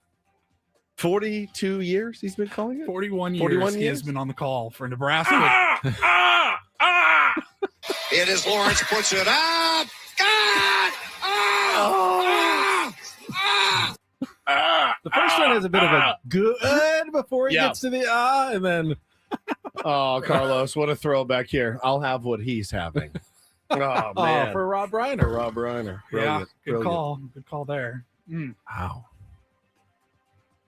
I think I knew, back to Rob Reiner real quick. I think I knew the story, but I saw it going around like crazy yesterday. He met his wife, and that inspired him to change the ending to When Harry met Sally, then we're Sally. going to get together. And then he met his wife and believed in love again. And they said, all right, Harry and Sally get to end up together at the end of the movie. Fantastic stuff. All right, that was some good audio out of college football. We'll go to the NFL. Basketball. What did I say? Wasn't it about football? That was basketball. Oh, sorry. Out of college basketball, we'll move over to the NFL. Okay. And Tom Brady getting dragged a little bit by people. I want to know if you guys think he deserves to be dragged or not. So Fox, NFL on Fox or whatever, their studio show, they had a feature yesterday with Aaron Andrews and Carissa Thompson. And they had a list of their top 5 gifts that quarterbacks have given their offensive linemen over the years. This is so Ben. Oh my God! Yes, thank you. So Ben. Some of the awards, as my computer takes a dump on me right Cool. now. Matthew Stafford, I think he gave his O linemen the giant cold plunge tubs to have at their homes. There's been Watches. Yeah, exactly. Really, really thoughtful, cool, expensive gifts that the quarterbacks will give their offensive linemen. And they decided to give Tom Brady the honors, I guess, of being the number 1 best gift. You got plunge tubs, golf carts, luxury SUVs. Yeah, Kyler Murray, I think, had the golf carts. Yep. Jalen Hurts. Jalen Hurts. Here is what they had to say about Tom Brady, but there is a catch. It's not just the gift. Listen for what happens afterwards. All right, are we ready for this? The number 1 quarterback gift giver, 2007, Tom Brady. Of course, that's when his... By the way, Tom Brady's on the set. He's on the set, yeah. Of course, that's when his team went undefeated in the regular season. He gifted his O-line, ready? Brand new luxury SUVs. Wow. What a class act. You got a guy. Now, that's a pretty good gift. Damn good Sure. gift. Yeah. But wait. Hey, I want you guys to pay attention. There's a catch. There's a catch. Tom Brady, stop stealing our line. The catch to all this is the Cars were on a 1-year lease. Those Australian sisters again? Beggars can't be choosers. Beggars can't be choosers, he says. Tom Brady, yeah. Beggars can't be choosers. So he got a 1-year lease Enjoy for this all of for his a- offensive Enjoy linemen. it for a year. And we're going to need it back. Is Also, that don't go a- over the mileage. Yeah, exactly. Is that a good You're gift? responsible for the mileage overages? Of course you are. Oh, yeah, right. It's under his name. No, Tom Brady would not be. No, the players The player would themselves be, would be right. responsible He for the puts mileage The overages. lease is under his name, but he puts everything else in their names. I'm assuming. Yeah. Does he just? If you're Tom Brady, this is what they say. I mean, in a 2007? way, he's hedging his bets. What if they don't like the SUV, and at least they can decide for themselves if they truly like the car. And then after a year, it's depreciated. They can decide to keep it if they want or And then not. pay for it. It's not really a gift if I have to pay for it Well, down the road. I would like to think that if Tom Brady and remained quarterback and they remained offensive line, he would then renew the lease I don't for think another he year. did. But if they move on to another team, it's like I don't want to keep paying for your car. You're now you're not just playing against me. You're Tom Brady. You go in and you're like, I want to get 6 SUVs. What's it going to cost me? $4 million, whatever it is. Right. All right, write you a check. Thank you. And then you drop them off. Buy 'em I'm not outright. going to let me buy you some golf clubs. And I want you to pay me for them next year when you're after you've used them for a Or while. hey, here's a chore for Christmas because in a year you're gonna have to now get out of this lease, sell Sounds like it. a nightmare, to be honest. I think if you're gonna go big, you gotta just buy the cars. Yeah. I think the worst present of all those that you listed, though, are clearly the cold tubs. Because that is a very selfish present. That's telling you, I want you to be miserable so you can recover fast enough to protect me even more going forward. Well, because no, cold tubs are just the worst thing that I've ever tried in my life. Well, I bet I promise you, his linemen love the cold tub. You know what I mean? Like they're all probably jockeying for position in after you get your ass kicked up and down the field. So much that throwing one in your home would be elite. You don't have to share Listen, it with you don't have anybody. to share Here's it. a little bit more from that clip because they actually talked about that. Tom had another line about gifting the old lineman the ice tub bath. What was that? I said it's like giving your mom a toaster. Right. Thanks, ladies. We appreciate it. Yeah. So you didn't think they were going to appreciate it very They much. already have access to those every single True. day of their lives, and you're just giving Having them one at another home, though, one. is great. It'd be great. That's the last thing when I get home from a long day at the football training facility is then I want to hop into a cold tub. I don't know that that's true. Actually, I think they know how good it is. They Yeah. probably can't wait to get It it. doesn't sucks, feel good. I No, it get sucks, that but it's it good for works. recovery, but it just feels miserable. I'd be dreading going home. knowing It sucks that still it got to do my sucks, cold tub when I get home. but it works. It works. It Yeah, works my- so well that you're like, I hate how good this works Yeah. because I know this is going to suck, but it's Why going to can't be things better. that work be Well- really enjoyable and comfortable? Why do they Something- always have to be painful? Some things are, but it's good for you. Yeah, you're not supposed to do it. People keep running into the mistake of working out, like lifting weights and then jumping in the cold tub. No. That constricts the muscles you've just been trying to engorge. See, they so say- don't do that. They say the same thing about massages, though. If you get a massage that feels really nice, That's like not nice, a good gentle- massage. That's doing nothing No. for you. The only ones that do anything You have for to you bite down a are the spoon. ones that really hurt badly. Yeah. Nothing that's good for you ever feels good. It's true. Like Greek yogurt in your chicken salad. I'm never gonna let it go. Just feel like we're designed poorly. I'm sorry. Yeah. Why don't they make the good tasting food good for us? Why is it always the bad tasting food that's good for Tastes us? so good. That makes no sense. I know. We've been designed poorly. I'm sorry. I agree. Cold tubs I don't like them either. I hate them, but they work when you're banged up and you're sore and you've just played a couple games at fantasy camp and you go sit in one. Your legs they feel better when you're done. And for an old lineman, I got to imagine that would be an elite gift. Elite. Plus, they're also big too. Like you have your own scene. Now, hot tub, elite. Love Hot it. tub, Hot great. tub would be great. That's also another chore. That's another chore. Maintaining. So is that yeah. cold tub. I bought one of those ones off Instagram, as you know. And it was fine. Filled it up. They give you the water treatment stuff. You put it in there. Come back the next day. It's brown.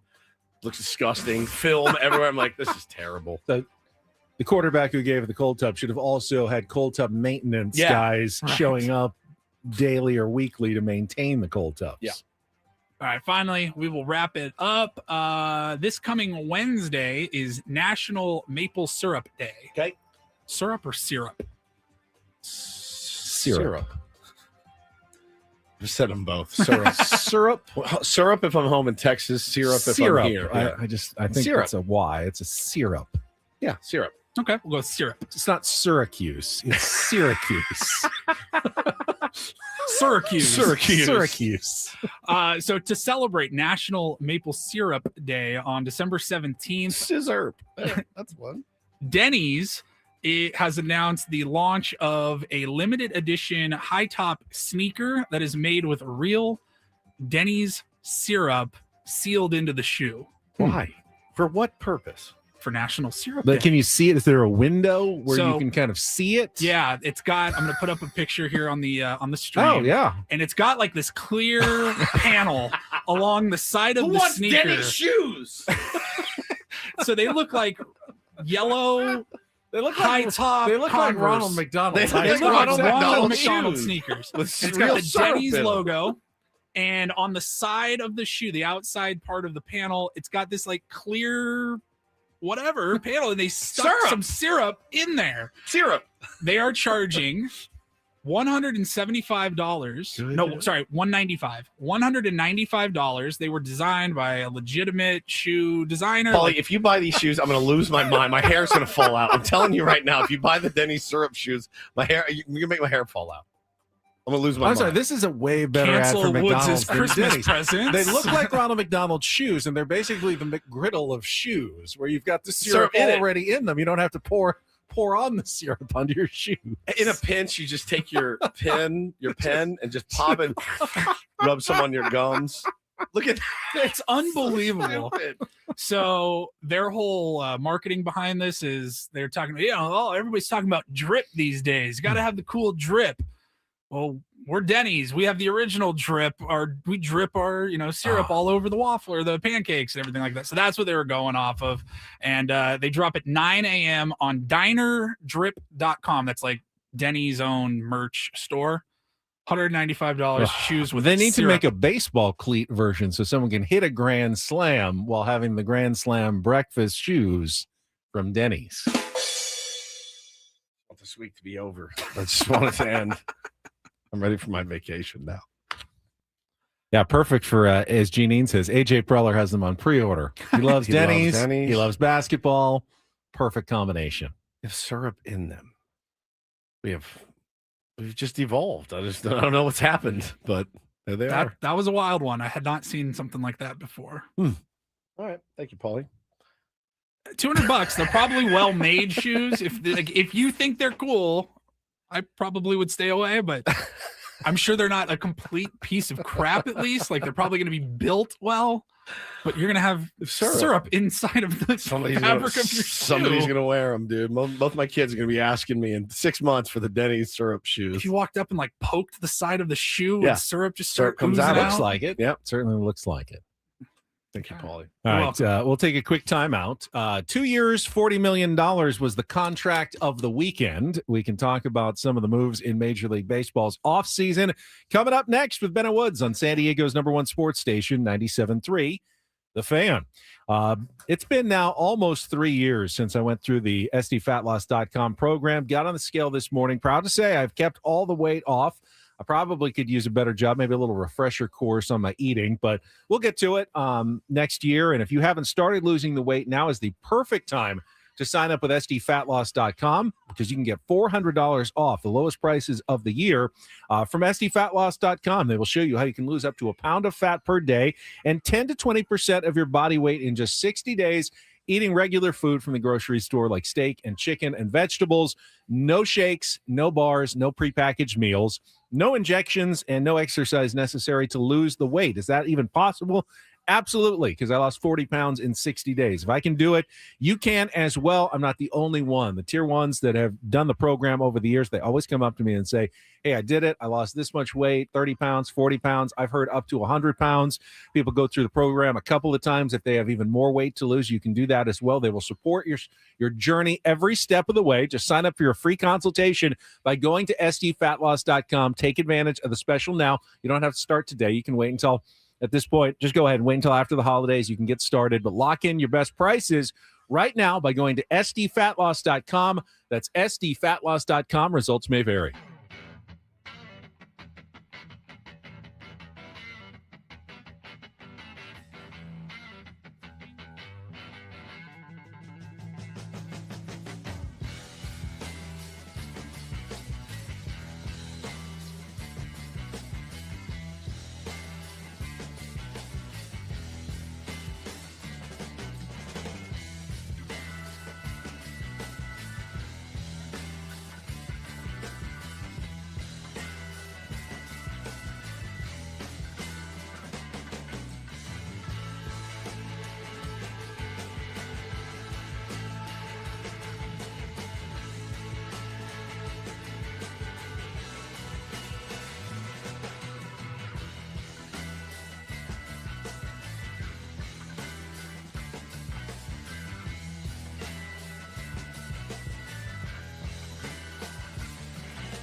Okay, player. This is all yours. This room with this view. This speakeasy with this cocktail. Hey, could you make that too? The spa with this. Ah. And this pool on this roof. This is all for you. The all-new Hamul Casino Resort, now open.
Handful of free agent moves in Major League Baseball over the weekend, including two with the exact same terms. 2 years, $40 million.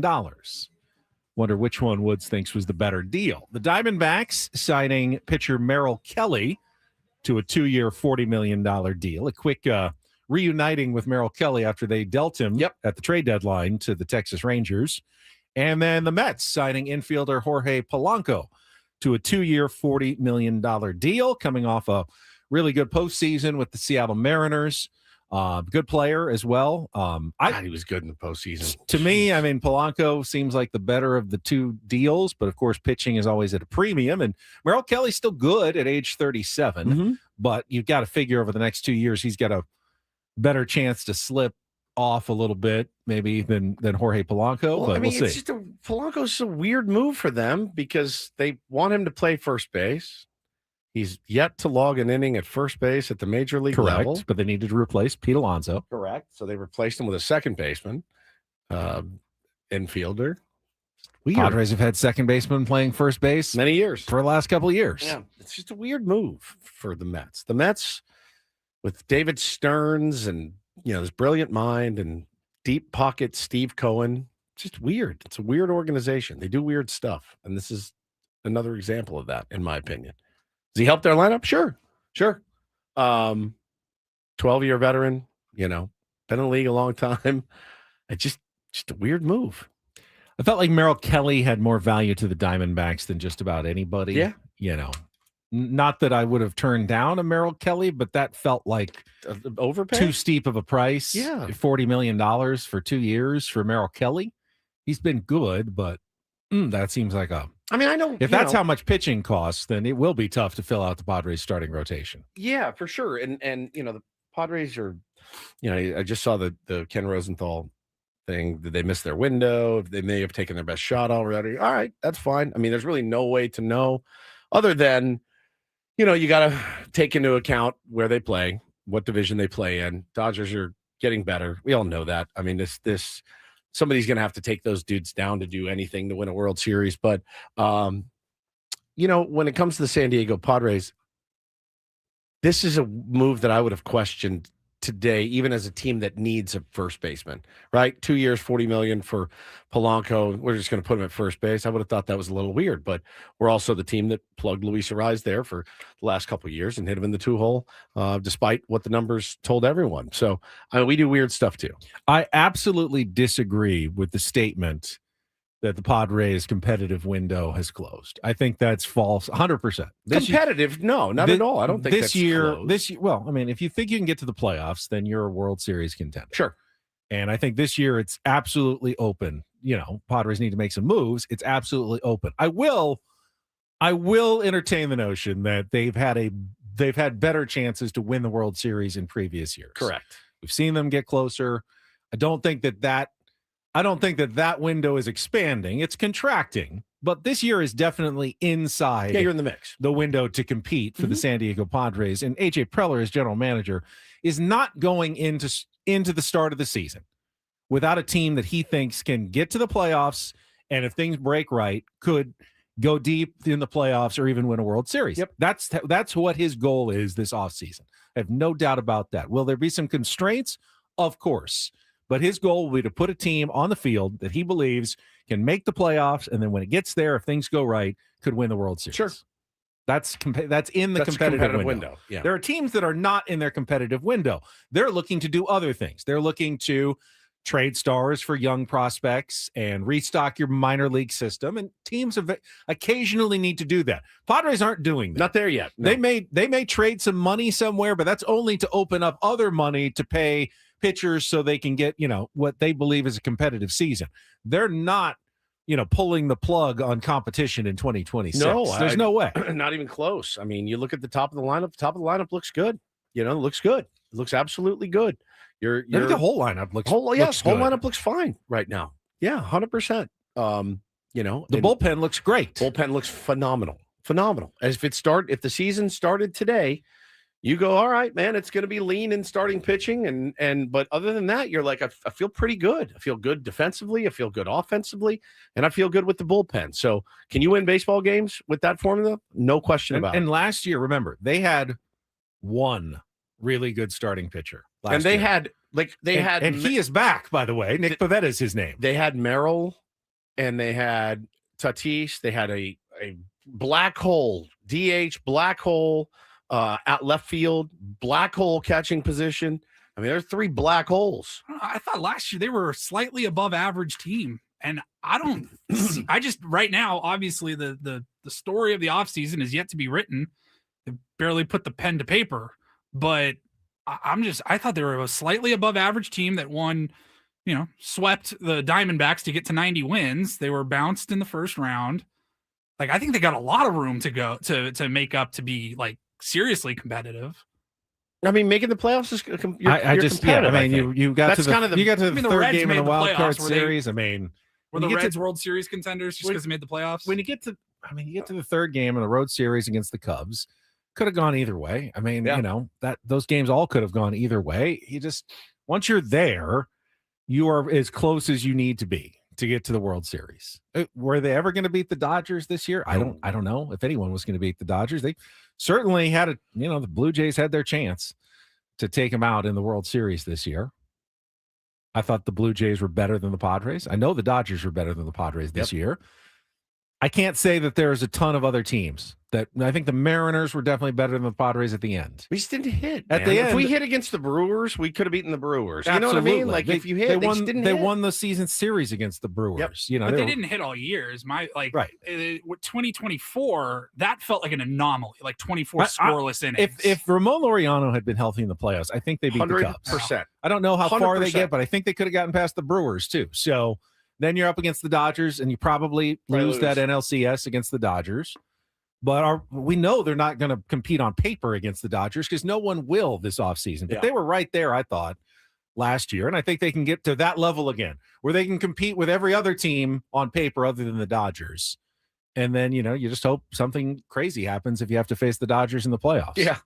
Yeah, for sure. Like a flu or something sweeps through their clubhouse. They'd probably still find a way to win and use it to motivate them. Couple other moves over the weekend. Team comes out. Yeah, come on to the AAA team goes and whips your ass. Mentioned the Cardinals signing Dustin May, which we were kind of in on Dustin May last week. We were talking about him, but as you brought up, you could have him later in the year possibly because the Cardinals don't look like they're going anywhere. And the Tigers signing Kenley Jansen to a 1-year contract plus a club option. I missed that He's entirely. 38 now, but still pretty effective reliever. Getting it done? So, How much? They did not see any financial terms, just that it was 1 year plus a club option for 2027.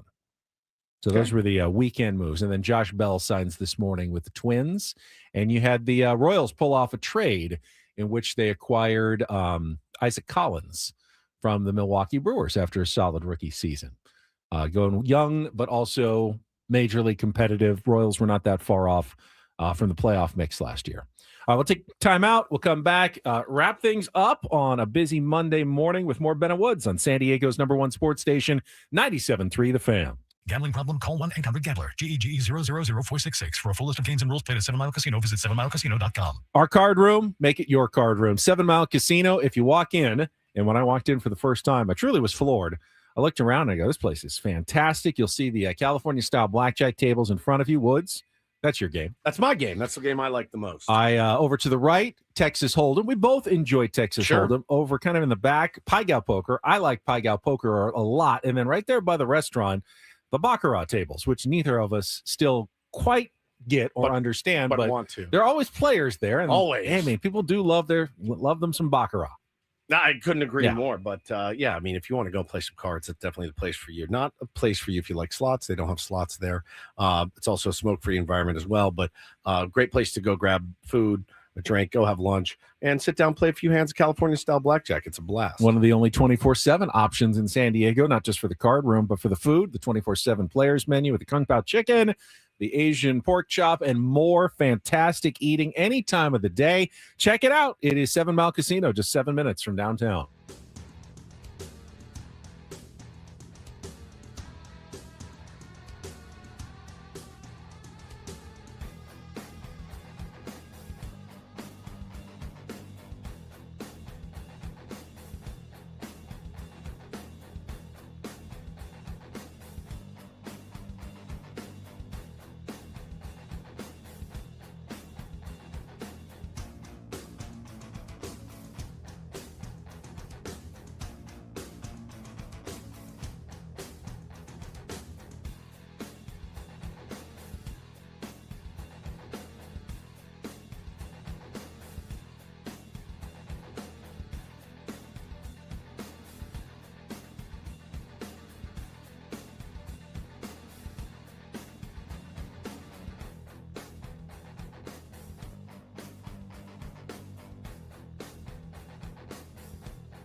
Okay, player, this is all yours.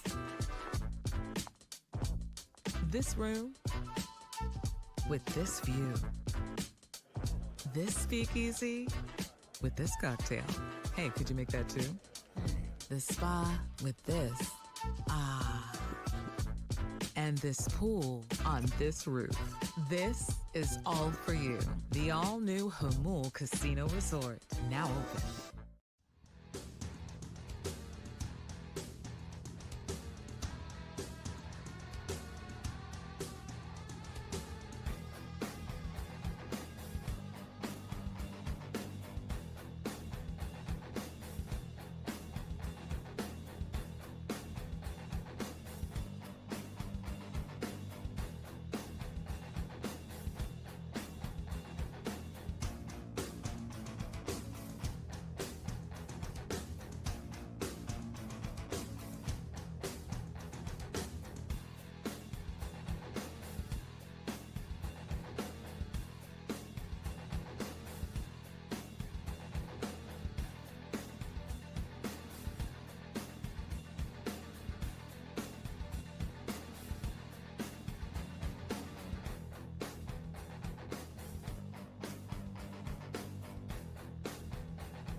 Suffering some brain freeze right now.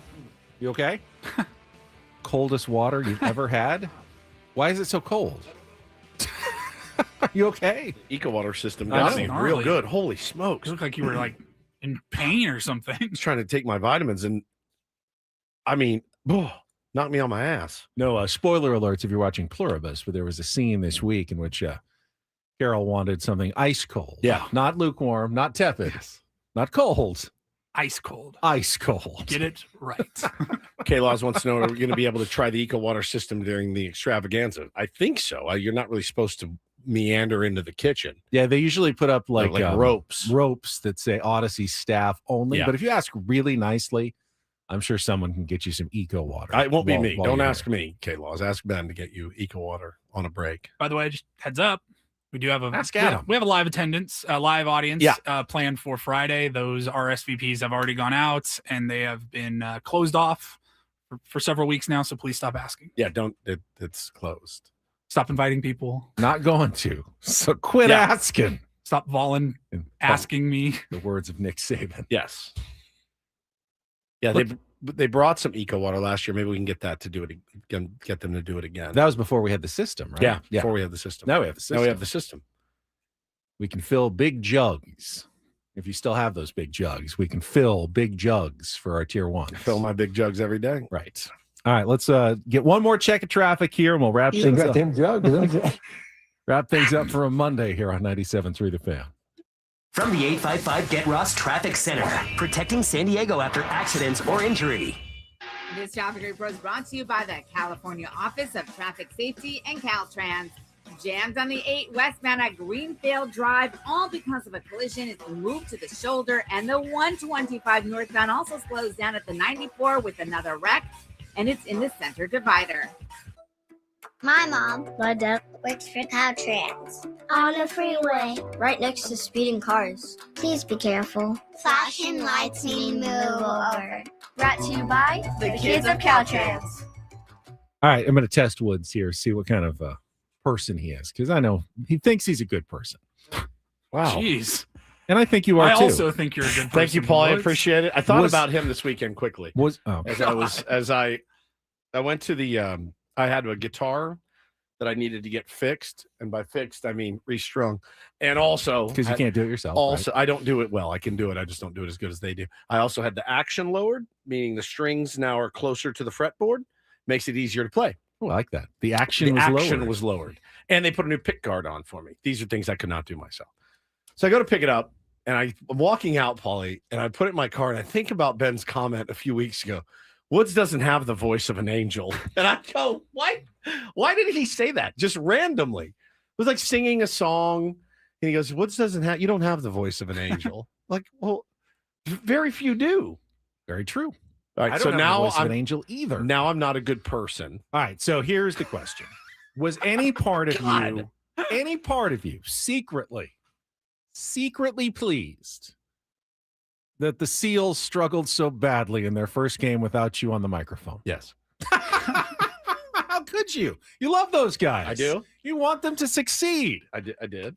They got their butts throttled. kicked by Rochester on yesterday afternoon. At my last Derek's debut on the mic at the Electric Factory was not that electric yesterday, unfortunately. At my last look, it was like 16-5, I think, and I went, "Oh, New Era's not off to such a good start." I was wondering how you felt about that because I know you were afraid that they would just take off like a rocket ship without you. They ended up losing 15-7. 15-7. There you go. They did win their first game. They're 1-1. It's fine. You know what? You're not going to win every single game, likely. Their next home game is not until January 3rd. I watched, but a tough debut for Derek. I'm sure it was hard to keep the excitement level up in a game. They fell behind, I think, 3-0 or 3-1 early, and never really were within striking distance the rest of the way. And we had so few of those games, but they do exist. And where you're like, you know, I can remember my PA next to me, the production assistant would be like, "Hey man, pump up the crowd." I'm like, it's 12-1, dude. Like, what do you want me to do? I'm not a magician. Like, and I finally, after a while, I was like, no, I'm not. I'm not wasting my bullets like down 12-1 in the middle of the third. Pick your time. Wake up! Come on! Yeah. Get your asses in gear. Like, forget it, man. No, I'm not doing the it. Team needs to drive that They level drive of excitement, it. and then Yes. you channel it back onto the arena floor. You get me within 3, I'm gonna take my shirt off and beat the glass. Like I always do, but I did feel terrible for Derek. I did. No, I saw the game and I went, oh man, that's not how you want to open the home season. No, I actually did feel bad for him because it's such a gnarly first day on the job anyway. You know, new sport, in the box, big expectations, all of it, and they just go out and get throttled. They just got throttled yesterday. It happens. That's the weirdest thing about that sport, man. You can you literally have the best team on the carpet, but one couple bounces go the other team's way, and they get on a run, and they start moving. Next thing you know, 6 goals have scored in 3 minutes. I got caught up because I went Friday after the show to their practice. Guys had gotten together to work out at their Rady Children's Field there in Point Loma where they practice. Really nice little field behind the YMCA, just kind of tucked in a canyon there. And they got me going. They got, we're healthy again. Yeah. Got you all fired up. Trevor's feeling good. Like we got Trey LeClaire is getting much healthier than he was last year. I'm thinking, this team may never lose a game. And they could be. And then they go out. I know Rochester is always really, really good. Can't say it's going to be a good or a bad season based on one game, of course. But I was a little surprised yesterday. I got a couple nice. It was on ESPN too. I flipped it on for a while. I watched some of it too. I heard Derek, and I thought Derek did fine. From what I heard him doing the walk of shame. I'm trying to think what I heard the defense chant, like, the normal stuff. But I think that team will rebound. They got too many good players not to. I think Riglieri, the goalie, had a pretty bad start, and it just kind of snowballed from there. And the other team's goalie was fantastic. Really Seals had good. more shots, I think, than Rochester, but he had a really good From game. what I saw, they were moving the ball well. Shots, the goals will come. They moved it really, really well. They looked younger. They looked more athletic. So I think they got a good year in store from just not off to a good start. And I did feel terrible. Like, that's the last thing you want in your debut. We won our debut when I was there. It was the coolest thing ever. First game ever in history for the team. So to have them win it and you're in the house was pretty cool. But I think Derek's going to get a chance to call a lot of wins this year. And I wanted to know if Stephen A. Woods had any thoughts on the NBA Cup semifinals over the weekend, with the Knicks advancing to face, surprise, surprise, the San Antonio Spurs knocked off the Oklahoma City Thunder, handing them just their second loss of the year, with Wemby throwing a little shade after the game at Oklahoma City. He said he wasn't trying to, but he said, hey, we play good, ethical basketball, which is a shot at Oklahoma City, who are foul merchants. Oh, okay. They are just begging. They're like making the refs so tired of blowing the whistle. They just keep hammering until eventually the referees just basically just play whatever. We're just tired of blowing the whistle. That was a shot at Oklahoma City. He said, no, I'm just saying I'm proud of the way we play. Good. So that's really how ethical basketball. That's part of their strategy. Just yeah, hacking, they hack, they play very physically, and eventually the whistles just stop getting blown. Don't you worry about your best players not being able to play because they have too many fouls? Well, you don't. Yeah, like Shai Gilgeous doesn't. He's not the one fouling, but everyone else is just like hammering the other team. You get 5 or 6. What is it? 6? Yeah, six in the NBA. So like use them sparingly. Scatter 4 or 5 around for everybody. You can foul. It's weird. Like a lot of fouls in the NBA. It works. It's it does proving work. to work. I was watching. I saw a clip from a few weeks ago. Richard Sherman was doing like post game on Thursday Night Football or whatever, and he was talking about how when he played and he was an elite corner. He said, I pretty much held on every single play. I challenged the refs. Make a call. Are you going to throw a flag on me every single down? I doubt you are. So I'm going to keep doing it. And I go, is that good sportsmanship or not sportsmanship, but like it's a good strategy. So Chris Collinsworth last night, Sunday Night Football, said, and it was, I thought Mike Tirico was like floored. He said, yeah, I coached when I was coaching like my high school kids or whatever he was. You always try to get one last shot in right at the echo of the whistle. Because that usually ticks off the other guy, and then he'll retaliate, and then he'll get the one with the penalty. But if you play like so hard until just a fraction after the whistle, you won't get flagged for that because it's so close to the play. But you can get the other person then to react, and then when they react, you just back off. Whoa, and take what? I didn't do anything. But every single play, you were like just a little too long. You're playing past the whistle just a little bit too long. I recall a conversation I had with Darren Smith years ago, when he was really first getting into soccer. And I think it was back at the 1090 days. And he was just like really getting into it, and integrating it into his show way before, he had an MLS team. And I gave him the old standard, dude, the flopping drives me crazy. The guy grazes your elbow and you hit the ground. And, he explained it to me as part of the strategy of the game. And once I kind of got that in my mind, I was a little bit better with it, right? Like, all right, it's part of the strategy, but you see it too. Like, you can't do it in soccer so much. You start to flop too much, they start banging you for overacting. They're watching that a little bit more in soccer, which I think is cool. And you're not acting; you're actually like driving them into the ground, like just for a fraction of a second longer than you should every play in football. It's different. Soccer. Football, basketball, even different. Soccer, it is. Oh, he grazed my elbow, and the arms go up, the falling on the ground, the writhing after. You can tell officials. It's one of the biggest complaints people have about soccer. Enough. But the officials now are like, enough, not doing it. It's like you and your kids. You're like, that's enough. Oh, you got punched in the face. They come out with the magic spray, and you're all good again. Yeah, in soccer. Yeah. So somebody that doesn't watch much soccer, like it was always like one of the biggest pet peeves I had, I guess. And I was like, I would talk with friends about it, and I know this sounds really stupid, but I'm like, I couldn't get over that.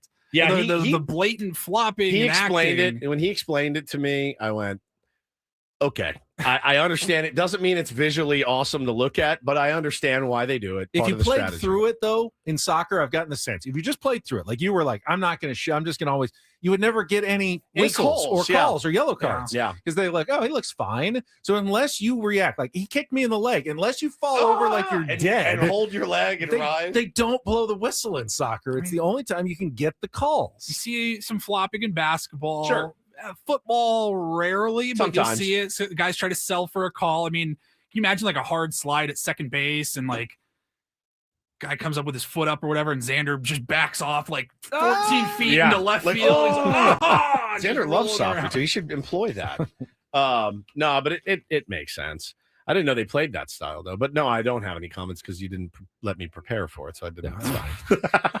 Had you told me, we're out of time. We're out of time anyway.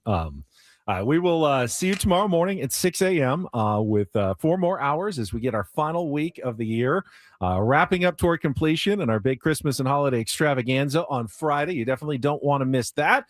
Braden and Frank. Frank is back from Baltimore. Tell you all about his adventures at the Army-Navy game. It was a good game. Navy scored late to pull out the win and avoid the upset. So they'll have all that for you coming up next. For executive producer Paul Reindl and Stephen Woods, I'm Ben Higgins. Have a great rest of your Monday from all of us here at San Diego's #1 sports station, 97.3 The Fan. So long, everybody.